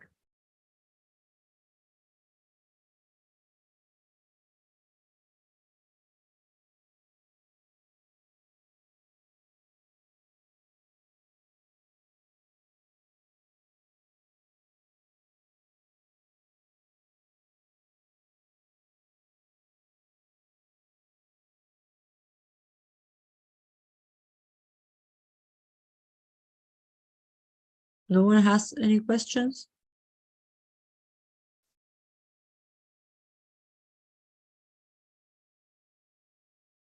I'm gonna share with you something that is from the form that we ask you to fill in for the questions and answers session. We shared a link to a form to ask for your impressions and comments and suggestions about this session. Well, first that we only got 14 answers. That is around half of the people that is participating in this training. And then we got a couple of comments that said that someone, because it's anonymous, some people felt that they didn't have enough opportunity to ask questions. And we don't really know what to do with that, because we're all the time asking you if you have questions, and we don't get questions from you. So to those people that feel that they don't have enough opportunity to ask, we ask you to please ask your questions, because this is the moment. This is one of the opportunities to share your doubts and to try to solve them, because we're here to help you understand this and learn how to georeference. So please take advantage of this opportunity.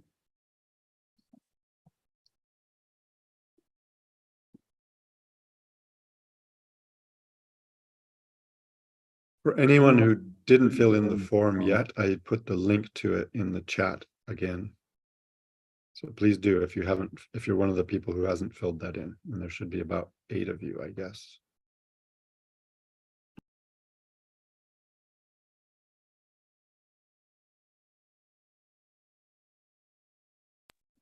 Okay, I don't see any questions coming in, and I don't see any hands raised either. So I propose that we go into a short break. We'll do 10 minutes break. And in the next part of this session, we're here to answer your questions.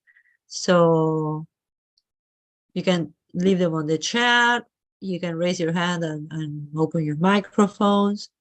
Can be specific questions, or can be if there is something that you want us to show again, to revisit, we can do that. And you can say, I want to see this function, I want to see this tool, I want to review this concept, and we can go to wherever you want to see again. So 10 minutes and we'll be back.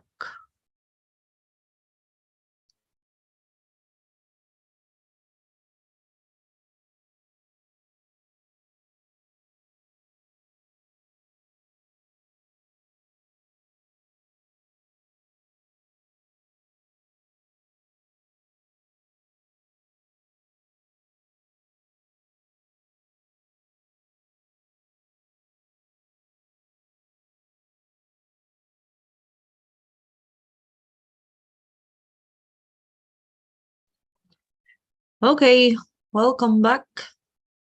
We're going to start the second part of this questions and answers session.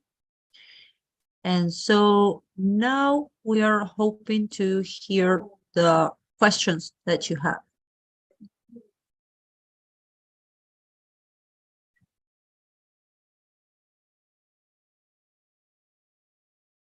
So you can either write them on the chat, or raise your hand, or directly open your microphones.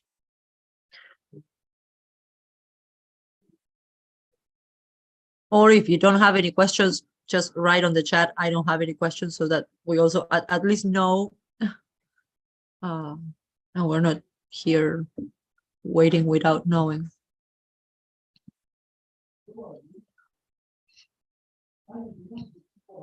Yes, Bushari. Okay, I have few questions concerning the module 3, and I also have a question about the exercise.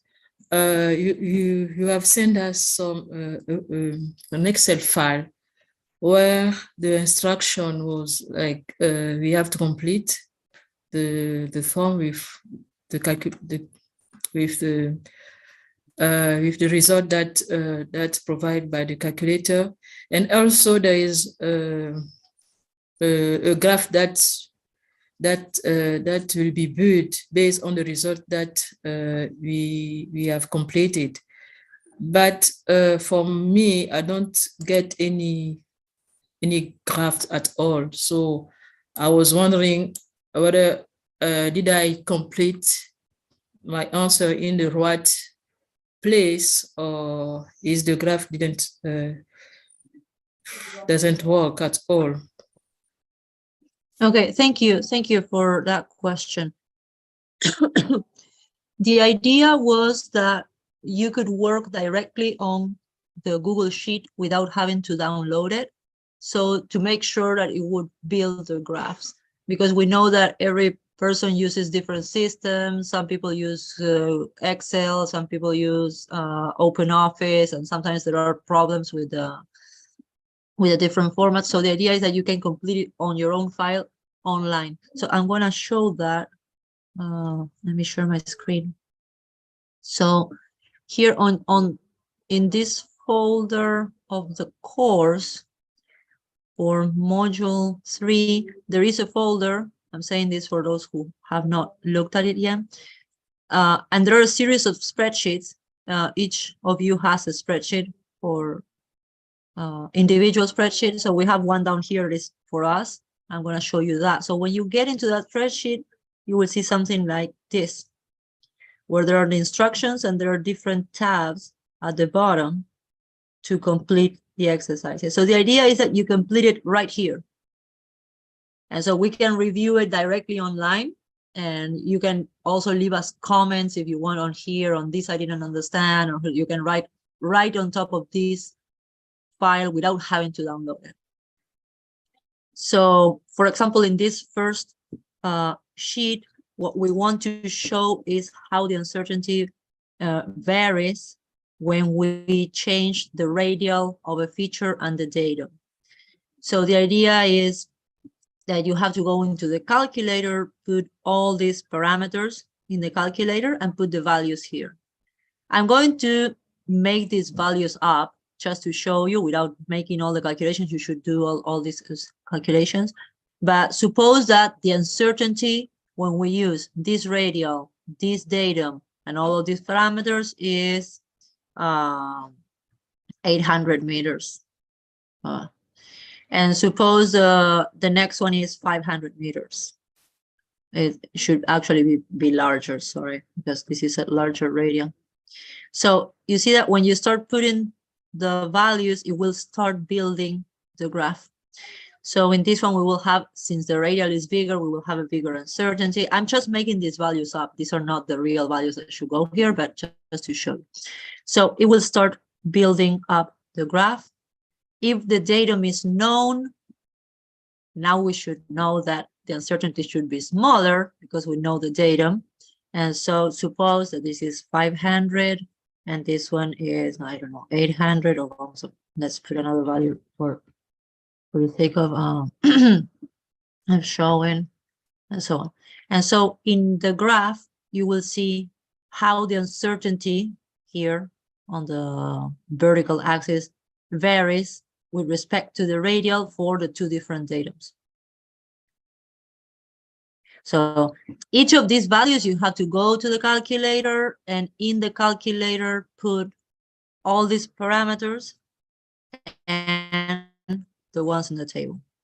But just do it on your own file online and it will build it for you. And that for each of the tabs down here, that one was for radial and datum. This one is how it varies for different radials and different precisions. Then we have radials and offsets, different distances, and so on. And down here, there are a series of guiding questions. There are questions to think about when one builds the graph. It's like, well, how is the uncertainty changing? Which are the factors that are affecting more or less? And so that you can think on top of the graph. You don't need to answer these questions in blue, but it's just for all of you to look at it and try to answer it to yourself. And if you can't, ask about it because it's important that you understand how to answer those questions.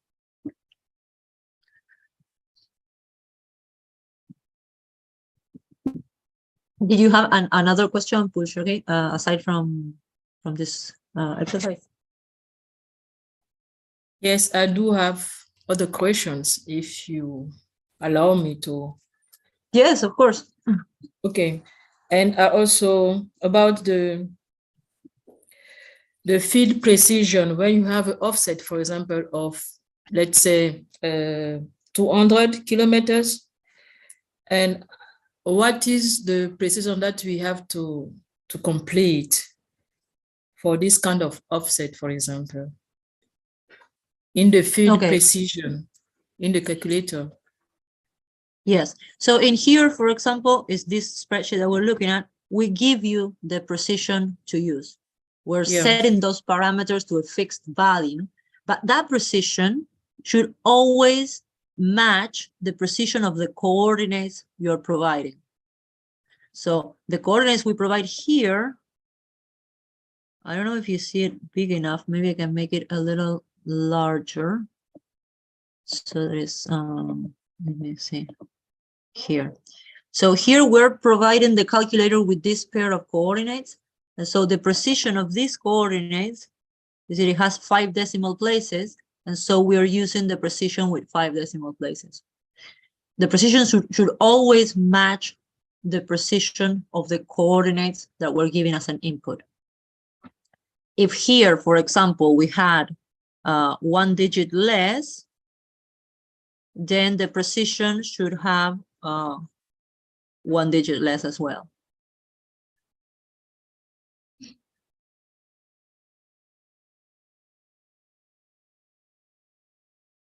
I was talking about the precision that needs to be done when we have an offset distance, for example.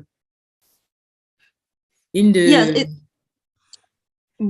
this is that case because we have this is for offset. So in the calculator, when we go for offsets are distances. And so, for example, an offset can be a distance at a heading. And so we will have to complete the coordinates of the reference feature, as we were seeing the lake before, the direction, how many kilometers is or meters is the offset. And in the precision, we always have to put the precision of these coordinates. In the example of the lake, that was 20 kilometers south from the lake, we provide the coordinates of the lake and the precision of those coordinates. In this case, it's 6 decimal places, so we need to use exact. So always the precision that we choose is the precision of the coordinates that we input. It might be worth saying here that the precision in the answer is different from that, maybe. The one in blue below, where it says precision of the georeference, the coordinates in the georeference have a higher precision.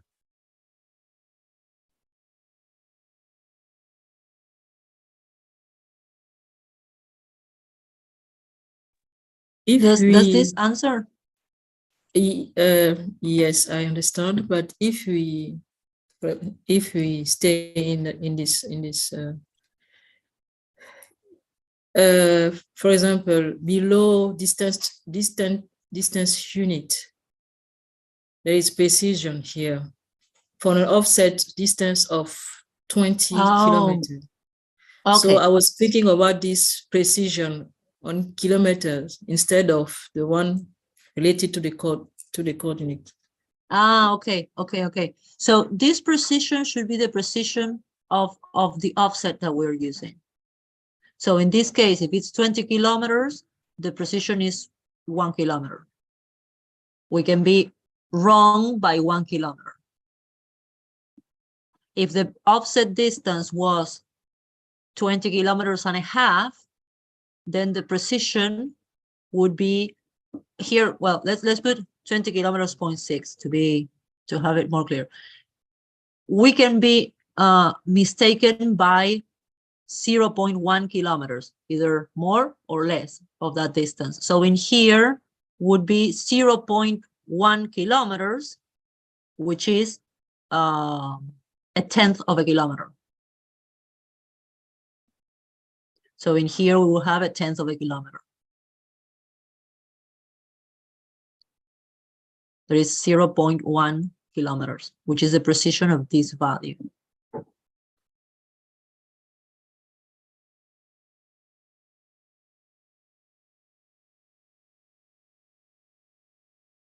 And can you make the offset distance of maybe 2000? Because I don't get it. Sorry, can you repeat that? Because I heard you not very loud. An offset distance of 200, for example, will give. So in that, in 200, you could have, let me annotate this a second.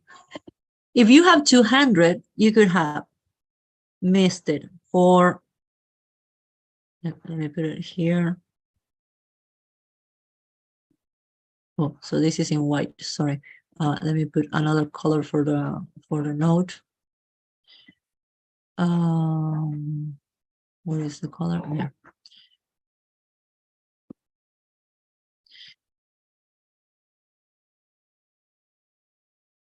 Oh, it's not letting me do it. Let me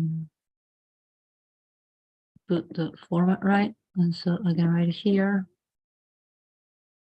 Or 201. Okay, now yes. So when we put an offset of 200 kilometers, our potential error when measuring that distance can be, it was 199 kilometers or it was 201 kilometers. So the precision is always in the last digit of the value that, well, it's actually half the last digit of the value that we are providing. Now we have to be careful because sometimes when we measure 200, we could be 210 or 200 or 190. So depending on how we're measuring is the precision that we will have. If we're measuring with a ruler, suppose that we were measuring 200 kilometers with a ruler, our minimum division of that ruler is a millimeter. So we can be a millimeter more or a millimeter less. So that will be our mistake, our error associated with that offset, which is our precision. When we talk about offsets, those are very big values in the order usually of kilometers, sometimes meter, but usually of kilometers. And so we have to put ourselves in the mind of whoever wrote that location and say, when they wrote 200 kilometers, what was their more or less, their plus or minus for determining that distance? So if they were measuring every 1 kilometer, for example, if they were going in a car tells you every kilometer for sure, so the precision will be 1 kilometer. Now, if they were measuring in some other how, could be 10 kilometers. So it will depend a bit, but in general terms, we can either assume it's 10 kilometer difference or 1 kilometer difference, which is the last digit. It's very weird that you will have values this big, like 200, because you usually have other features that you can reference that are closer. And so I don't remember seeing very many offsets that are this big. So usually you will have, for example, 56 kilometers. And if you have 56 kilometers, you know that it was either 57 or 55. And so your precision is going to be, in this case, 1 kilometer. Does that make sense? I put a link Yes. in the chat that points to a chapter in the georeferencing best practices that has a table in it about how to choose what the distance precision could be based on the number that's provided for the offset distance. So have a look at that. Yeah. I'm showing it here on the screen. So here is what we were saying before. If we have 1 decimal place, typically the uncertainty will be 0.1, just as we determined with the coordinates. And in the best practices, we recommend half of it because of, it's like when you use a ruler and you're calculating errors for physics and stuff that you think that is half that distance to that way, to one side or the other.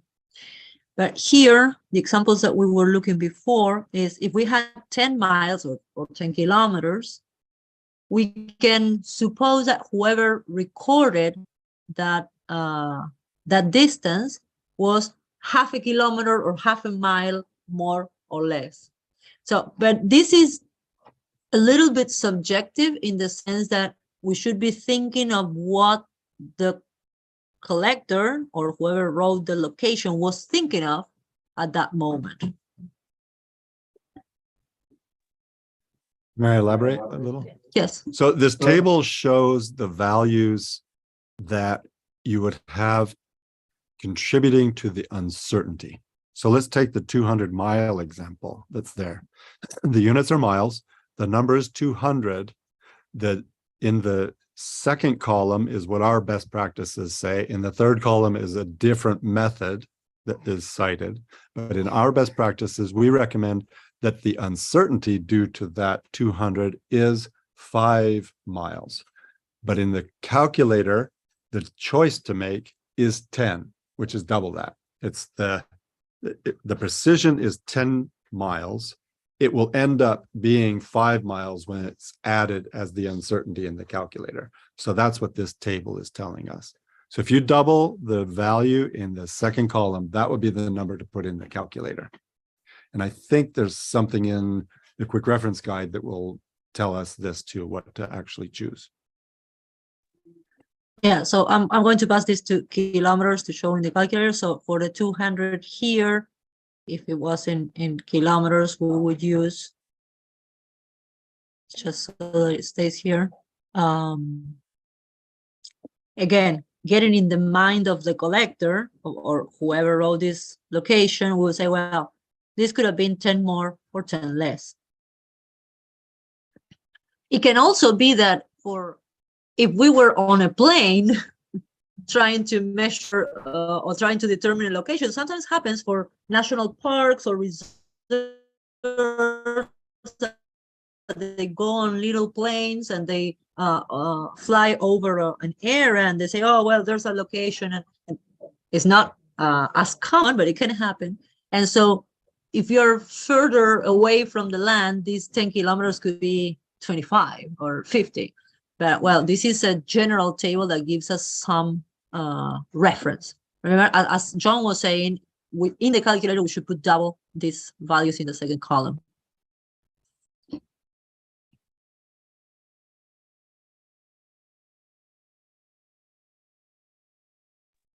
We have quite a series of questions backed up here.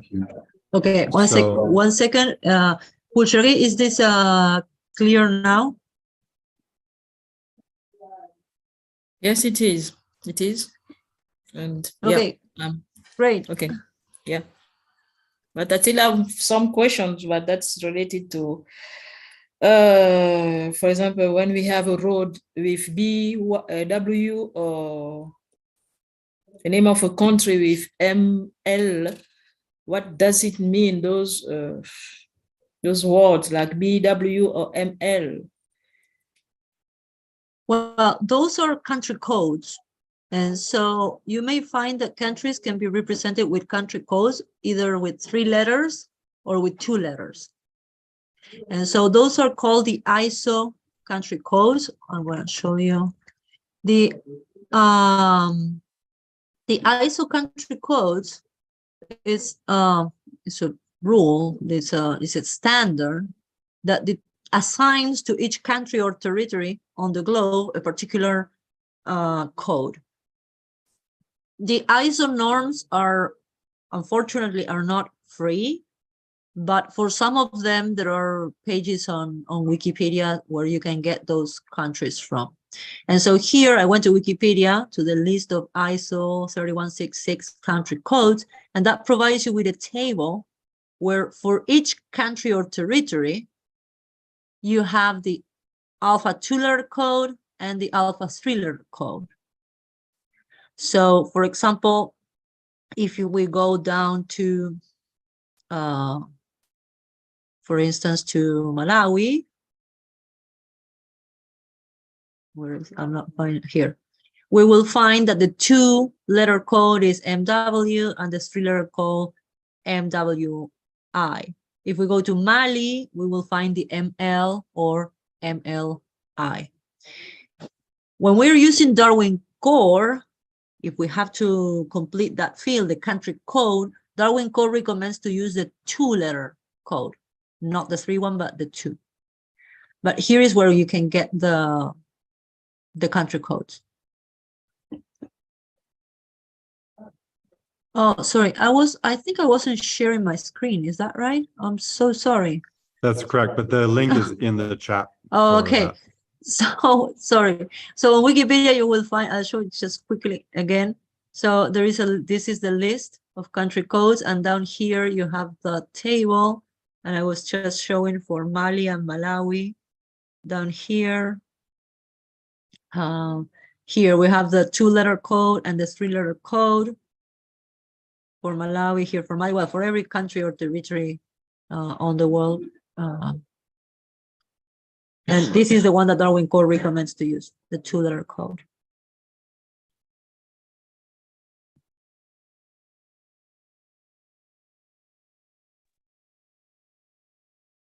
So does that take care of the questions for Pulcheri? Yes, I'm done with questions. For now, right? For now, yeah. Okay. Okay, thank you. Going back to the next one that was on the list, Nestor was having trouble to see the, let's see, where is this? Yeah, having trouble to see the form change the graph automatically. And I wondered if that's still the case, whether you could share it and we could try to figure out what's going on. Is that possible? Yes, let me allow the, yes, it's already allowed. If you want to share your screen, we can check what is the problem. Keep in mind that you have to fill in at least 2 values for the graph to start building. If you fill only one, it won't put it down. But if you fill 2 of them, any 2 in that table, it will start graphing it. Okay, let me to share my screen. Yes.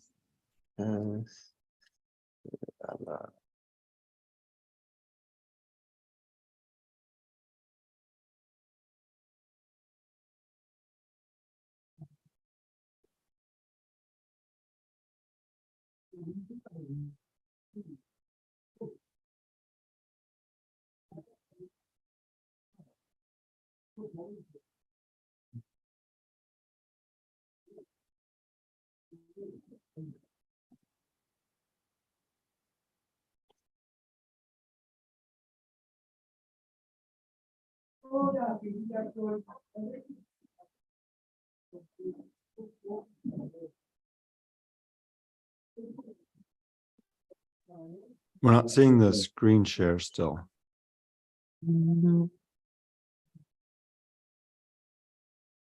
It sounds like Pascal has the same problem. Yes. And I think it's probably what you said, Yeah. Paula, about not having filled in all the parts. Do you see my screen now? Nope. Sometimes it's very difficult to share my screen with Mac. I don't know why. Okay, Sorry. maybe Pascal can show it, and maybe he's having the same problem. Yeah. But when I fill the form, I don't have automatically a graphic. I don't know why. Are you doing it on the file on Google, or did you download it? Download it. No, Excel. do it on Google, because that's why we made different one file for each, so that you can do it directly on Google, because when you download it and open it in Excel or OpenOffice or different softwares, it changes some characteristics of the file, and so it might not plot it. So that's why we build all those copies of the file, so that each of you can work on your own, but online.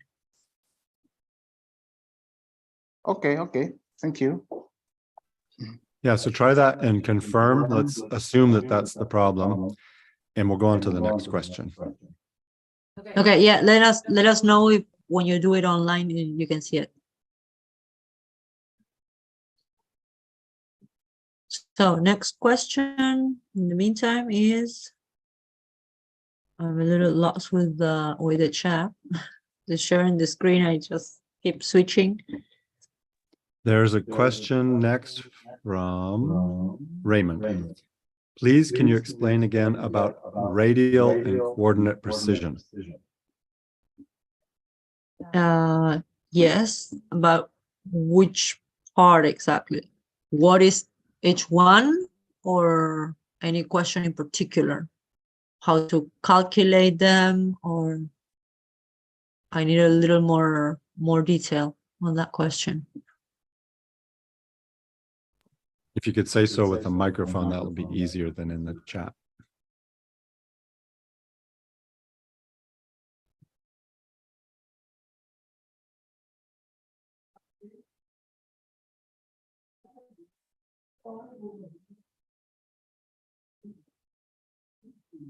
Exercise 1, module 3. Let me look at that. Exercises. I'm opening the file. Okay, so it's the exercise on this spreadsheet, right? Is that?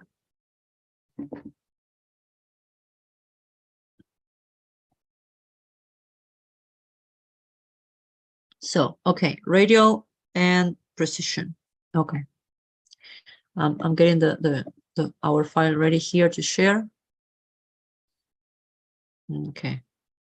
Can you see my screen? Okay.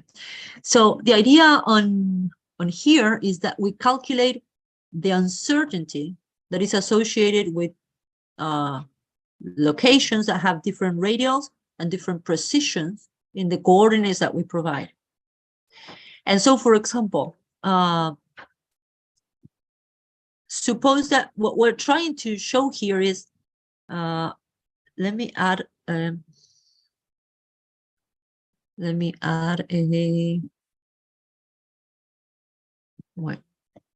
clean sheet to explain.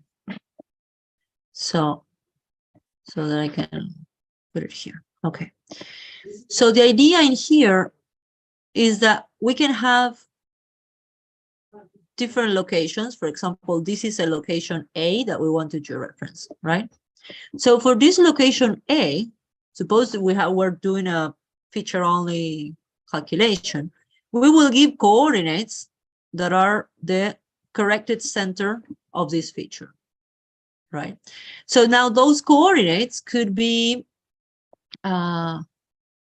given, for example, as in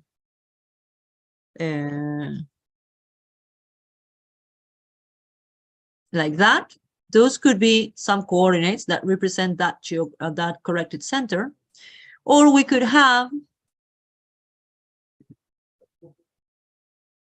sorry, oops, give me a second. And okay, or we could have these coordinates, right? So these two pairs of coordinates could represent this corrected center. Now these coordinates up here have a precision that is 0.01 because it's 2 decimal places. These coordinates here have 0.0001 in precision. Let me write the precision just by it. So this is a precision 0.01, and this is a precision 0.0001. That's the precision of each of these pairs of coordinates. So if we use these coordinates to describe the corrected center of the feature, we would have an uncertainty that is bigger than this one, because this one is more precise. The second one is more precise. So we have less uncertainty. Now, the uncertainty also depends on the size of the feature. So suppose now that we had a feature that is slightly bigger. So instead of having that one, there we have, why doesn't allow me to, there. We had a feature that is bigger with the same coordinates as the corrected center. This one bigger will be more uncertain than the smaller locations. In general terms, the smaller the extent of the feature, the smaller the uncertainty. And as we get bigger, the larger the uncertainty. So the idea is to see the combination of size of the feature and precision to see how the overall uncertainty that takes into account all of those factors ends up being. And so going back to the, let me go out from here, going back to the, let's clear all drawings here, to the table, we would have a feature with different radials and different precisions.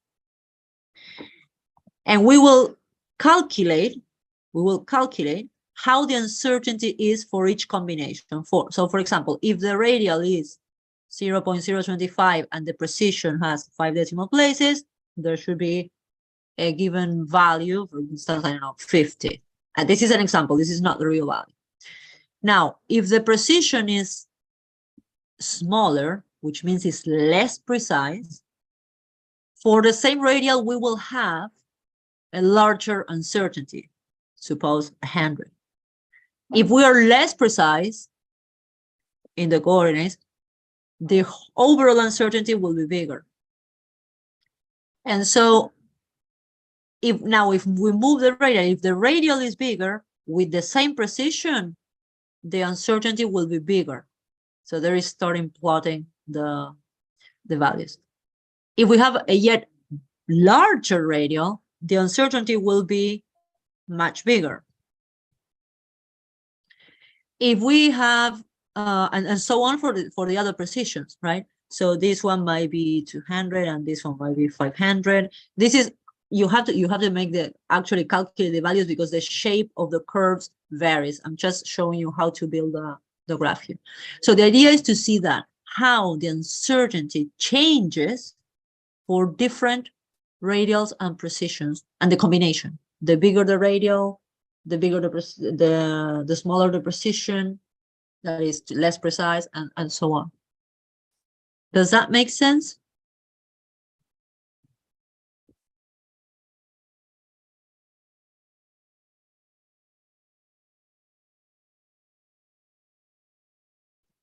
And so one thing important here that I forgot to say is check this out. When you put the values in the calculator, here these are fixed. You have to put these values.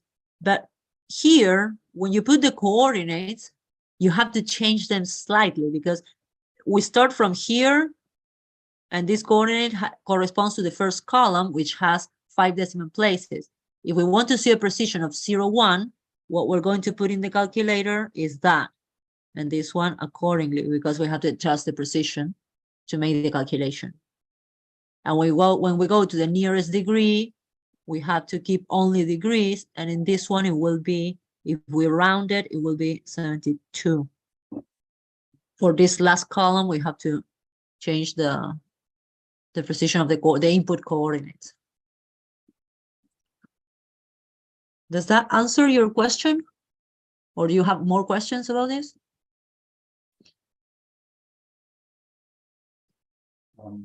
Raymond says, thank you, that's okay. Okay, excellent. So, sorry, You're on my muted. microphone. The next one is from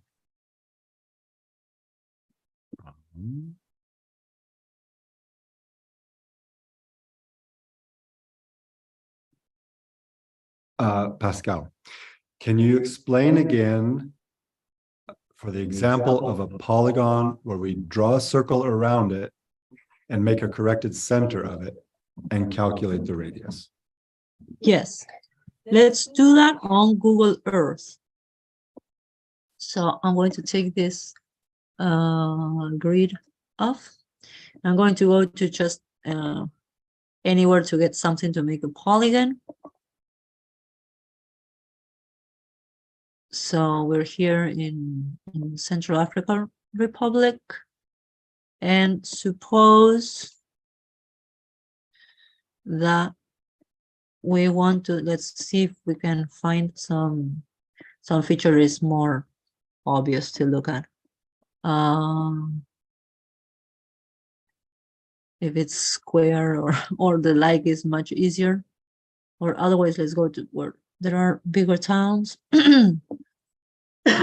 or lakes or something like that. Let's see. Okay, here we might have something that is easier to reference here or to build a polygon. Okay, let's go to the Baoro city, to the Baoro town, and say, well, suppose that we want to georeference this feature that is Baoro. I'm going to take the borders and labels out so that we can only see the map.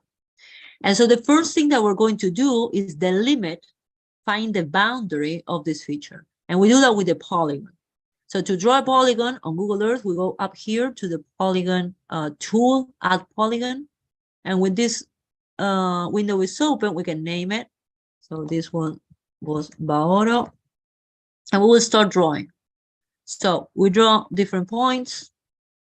I'm going to do it again very, very roughly.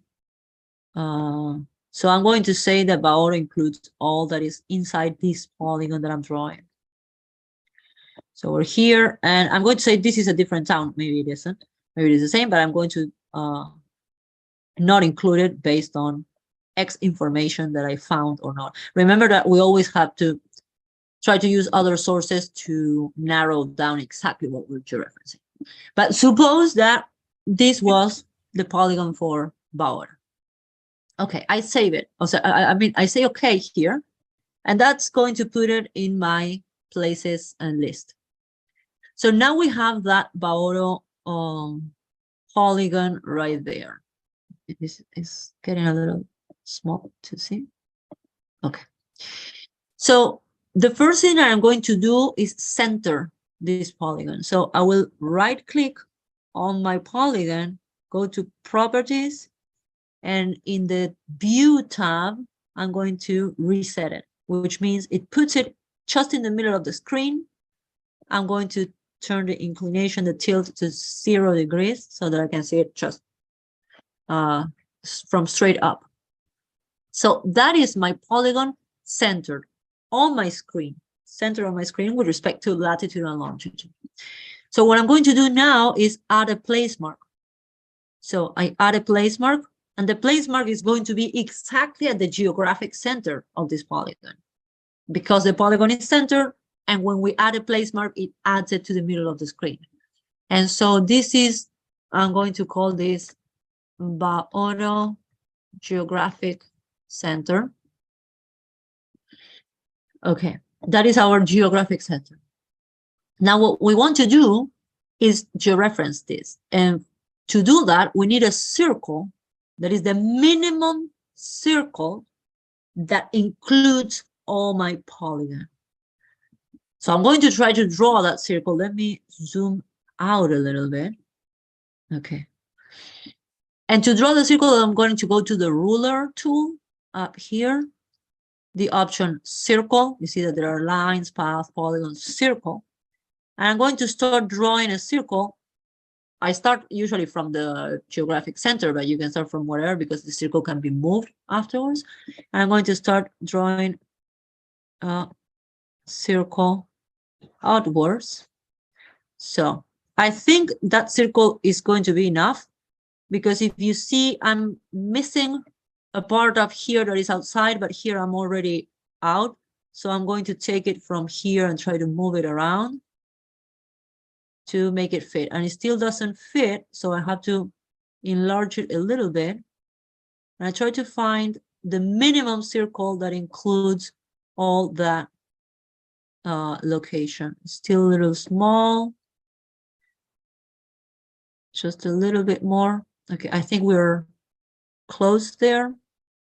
We have to make everything fit. Okay, suppose that it's suppose that this is fitting exactly. We have to adjust it a little bit, a teeny bit. So now this is my circle, and this circle, if it's the minimum that I can draw that includes all this feature, the center of that circle is my corrected center. And so if I put now another place mark, it's going to put it, oh, sorry. First I have to center this circle. So I'm going to save this circle as Baoro circle. Baoro, just to have it at hand. And I'm going to center that Baoro circle I just drew, properties, view, reset. I'm going to put a 0 inclination. Okay, so now the circle is centered. And so when I put a place mark, it's going to put it in the middle of the circle. So let's do that. And let's put another color so that it's more obvious. Okay. And okay. So this is the center of the circle, the minimum circle that includes the features. So this is the corrected center. Center of Bauer. That is the corrected center. So this is how to determine the corrected center. To know the radial, we have to go to the circle. We'll open the properties here. And no, I have to reopen it. No, I should have captured it before. Sorry. I saved the circle, but I have to I'll redo it quick. I'll part from here in the corrected center because the measure tool is going to give us there. So I rebuild my circle there, and you can see that in here, we will have the radius of that circle, which we can put in kilometers or in meters.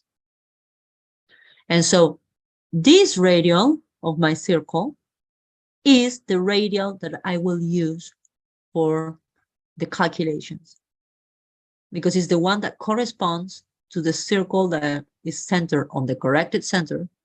That means it's the minimum circle that includes the feature.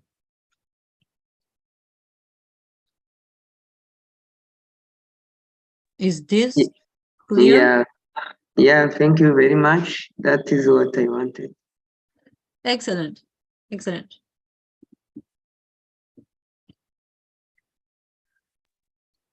Questions? Okay, yeah, for the next question. We don't have the, oh no, so that was a clarification. Right, Bernard asks, how do you georeference a polyline? Okay, so a polyline is basically a path. It's just it's a shape that has only one direction. And so what we need to do is find the corrected center of that polyline. So for example, suppose that this was a polyline that we want to draw on top of here, this route. Of course, this road has a width, so it is actually a shape, and nothing on Earth is truly a polyline. It's everything has a width, even if it's very small. But suppose that this had only one dimension, which is what we're going to use for roads, for example. So suppose that our polyline was from here to down here. So this is what we wanted to reference. So what we will do is treat it as a path.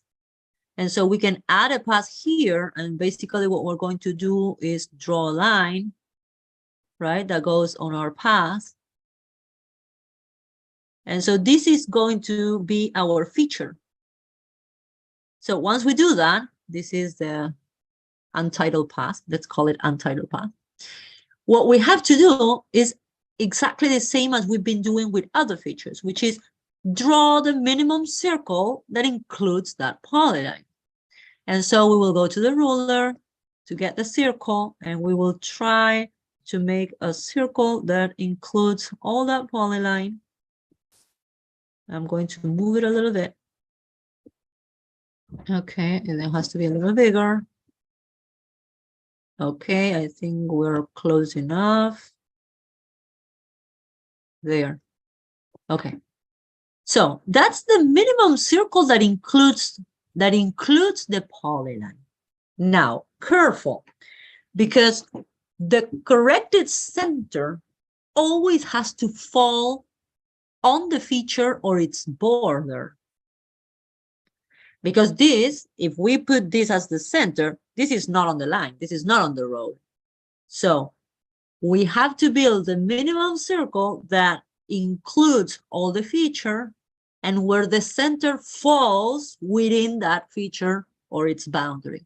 So what we'll have to do is move this point the closest we can to our feature, which is the line, the red line. So we're going to move it and we're going to enlarge the circle so that the parts that are now out are included. So we will have it like that. And actually we could correct it a little more and see if we still fall on the, we have to fall on the path. Otherwise we're referencing something different. So we can still move it. It's better if we can work at a bigger zoom. But for the sake of making the example, because we have to make sure that this center is actually on the road, but that will be it. So now this is the minimum circle that includes that polyline and that has the center falling on that polyline. So this here would be our corrected center for that polyline. So we're treating it just as a feature.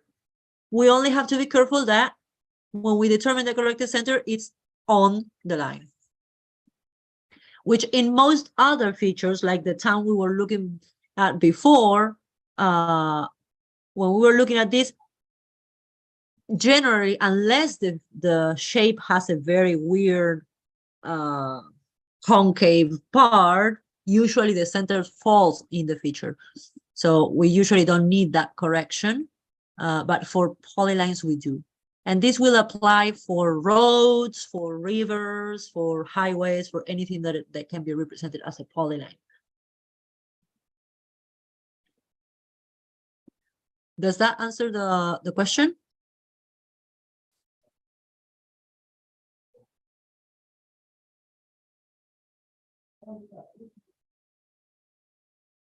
Excellent. Okay, what is the next question on the chat? Because I'm lost in the order. Okay. Okay, the next question is from Nestor. Can we please review exercise record 2 of module 3? It just jumped away from my on the screen. Okay, let me see if I understand correctly. This is module 3. That will be exercise 2. Is this what you're referring to the true or false? Or can you interpret for me, John? Because I can't remember what was exactly in the chat. That's what it looks like to me. Although it's followed up, it says in the exercise 1.1 no, that's a different one. 1.1 module 4 is a different one. So yeah, this is where I believe the question is about. Can you clarify, Nestor? No. Module 3 exercise record 2. Example about Comelina, please. Okay. It's down below, I believe, no? Here. This one. Yeah. Okay. So the idea is to georeference the location that corresponds to this label. Suppose that this label is on a specimen in a museum. And so we'll look at this and it says the name of the species and the author of the name, which for us right now is irrelevant. We don't care what the thing is. We're going to look at the location. And we here have Bamako ML, which is in Mali. ML is the code for Mali. And then we have a date, presumably a collection date, and who donated this specimen, which is also irrelevant to us. The date, the donation, and everything right now for us, for our purposes, is irrelevant. So we're only going to look at Bamako to georeference. So the first thing that I would do is go to Google Maps and check for Bamako. So let's do that and see what we get. I will put Bamako. Now here we have Bamako, Mali. We're going to Bamako, Mali. And, oh, where is it? It's not giving us much. So it is probably, because if we look at this, Bamako is also an administrative division because it's Bamako in Bamako, Mali. So we need to find the town Bamako. There was a highlighted polygon to the right there on your map. Let's see. There we have it. There's the town. So there is the town, the town, the city Bamako in the Bamako. I don't know the names for Mali in particular for the administrative division, but the equivalent of county.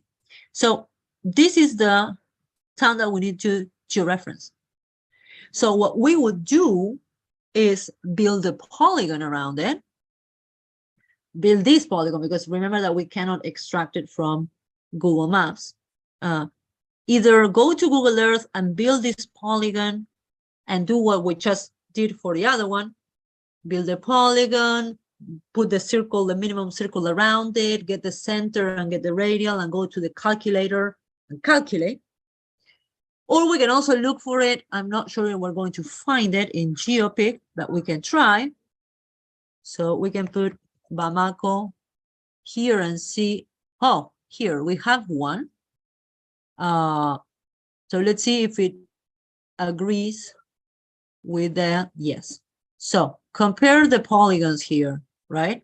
See that they are different from Google Maps to GeoPick because there are different sources, but we can do it using GeoPick as a source because we can georeference directly. So what I would do would be go here and say, well, this is my polygon for Bamako. If I find it in GeoPick, and if the type of locality, which is here, is just a feature, which is this case, because this is geographic feature only, I can georeference directly using GeoPick. So I will go here, import this location, and in here, it gives me latitude, longitude, coordinate 100 meters, datum, etc., all the georeference parameters. So if you find it in GeoPick, all you have to do is import the location, and you will get exactly what you have to complete in the exercise here: latitude, longitude, and uncertainty. If you don't find it in GeoPick, the polygon, then you would have to draw the polygon in Google Earth, put the circle on top, calculate the center, the corrected center, and the radial, come to the calculator here, geographic feature only. You would say that you would use Google Earth. You would put the coordinates of the corrected center and the radial, and then you calculate, and you will get coordinates and uncertainty. Yes, John. The other option is to draw the polygon directly in GeoPick if there's enough information, and then do the same thing you just did before. Oh, yes.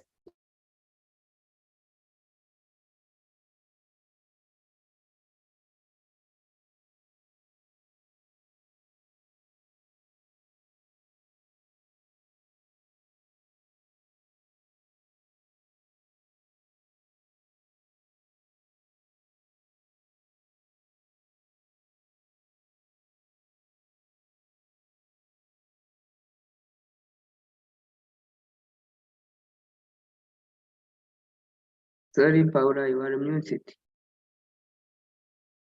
All this time, I've been muted all this time. I'm so sorry.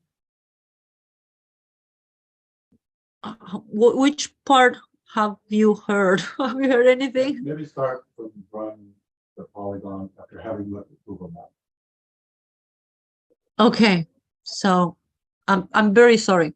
I will start again this part then. So what I was first saying is that we should look for the location, for example, on Google Maps, and here we find the polygon. And so there are different options that we can follow. One is go to Google Earth, draw a polygon with, we can use this as a reference, and build a circle around it, a minimum circle, get the coordinates and get the radial, and then go to the calculator and do the calculation. We will have geographic feature only, the coordinates we get from Google Maps. Here we would put the coordinates that we get from the corrected center, the radial, and we calculate. That's one option. Another option is to look for it in GeoPick, because maybe we're lucky. And since this location is a geographic feature only, GeoPick can do the georeference for us if it finds that polygon there. So I'm going to look for it here. And it does find it. It finds a polygon. And so we can import that location. And it will directly give us here the georeference for that polygon. And so all we have to do is copy paste latitude, longitude, and coordinate uncertainty meters for the exercise. So that would be another option. Now, if GeoPick doesn't have the polygon, what we could do is use other sources, for example, like Google Maps, take a look at that and draw a polygon on GeoPick. So I'm going to draw a polygon here. So I draw a polygon around Bamako here. Suppose that it's this big. And once I draw it, I click finish. And with that polygon, GeoPick is going to provide me the georeference for the polygon right here. I click there. And so I will have the latitude, longitude, and the coordinate uncertainty meters. So again, I can have the calculation done for me without having to use the calculator. This is useful for geographic features only, that we have directly the georeference from GeoPick. So those are the three options that we have for this kind of locality.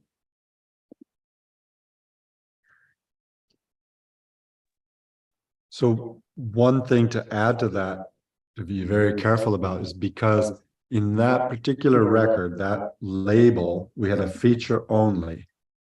We won't be able to do with GeoPick what we did here, because the georeference won't be a feature only, and that's all GeoPick can do. For this one, we can, because we only have a feature. For others, there are other examples, like this one, for example, that is distance from a place. No, it's distance only. We cannot do that. What we will get from GeoPick is not the actual georeference. So this, we have to use the calculator for that. Of course, in this one, for example, we have 2.3 kilometers from this place, Motokwe. And so we need to first understand where Motokwe is, draw a polygon around it, get the corrected center for it and the radial, and then go to the calculator, put those coordinates, put that radial, and put this distance, and do the calculation with a distance only type of calculation. Has this clarified the question? Okay, it's clear now. Thank you. Okay, excellent. Nestor had a follow-up question that was, in exercise 1.1 of module 4, he cannot see the R24 even with the maximum zoom. Is it possible to look at this, please? Yes, 1.1. Let me check.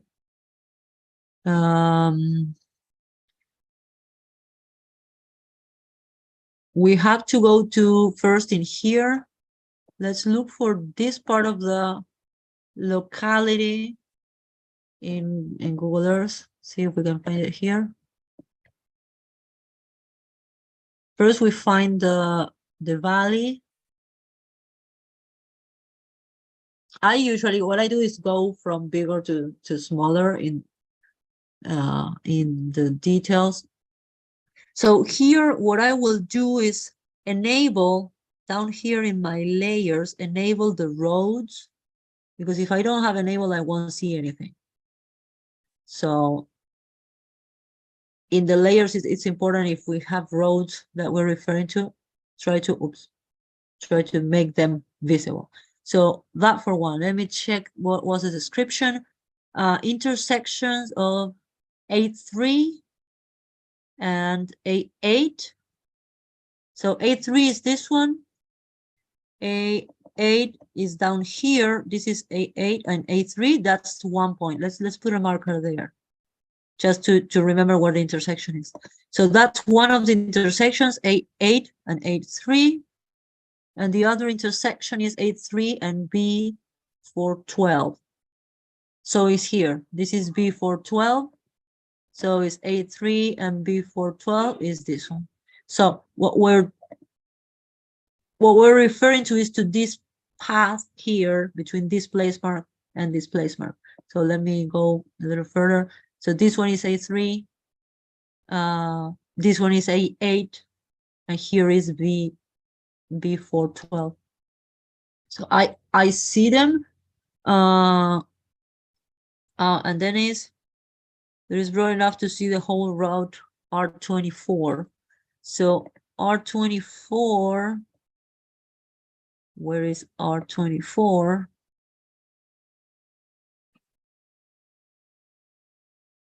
Do you remember that? I see roads here, but we have to look for them.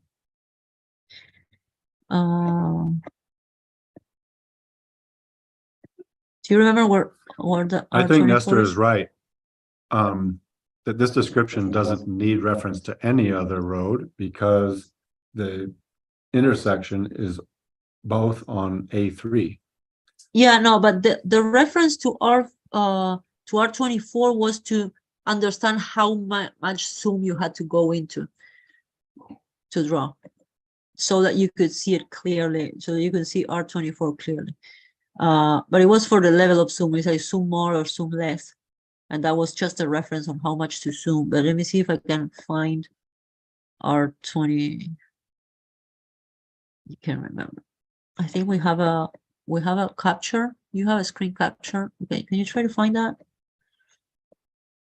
Because I have to go row by row to remember what it was. For the resolution. Yeah, I believe that for the resolution, the most straightforward thing is just make sure that you can see both ends of both intersections. Yeah, also. There is an R24, but we're not finding the name right now. We have to look for it around. So yeah, do what John was suggesting. Make sure that your level of zoom allows you to see both markers on the screen. Oh, I was way up. That's why I wasn't finding it. Okay, so that it allows you to see both markers at the very limit. Let's see there. That will be the maximum zoom that allows you to see both markers.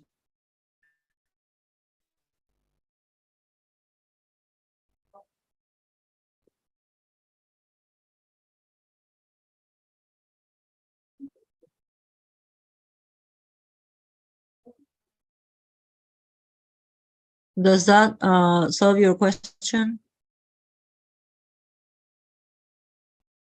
Yeah. Okay. It's okay.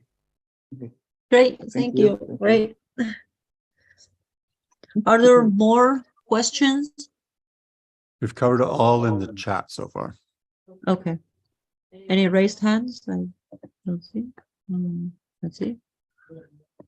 I don't see raised hands either.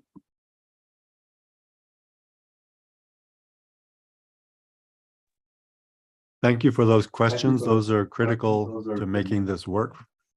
We need to know what it is that you need to know.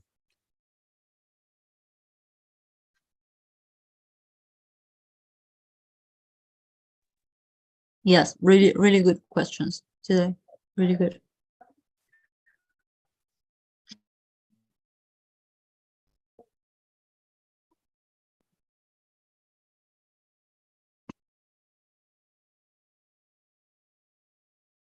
Okay, remember that you can write to us as well. We will try to answer as soon as possible.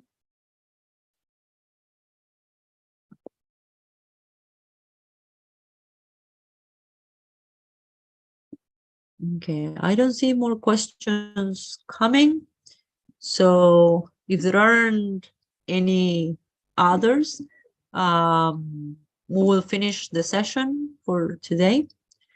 Thank you, everyone. This was a good session. I hope it was useful for you too.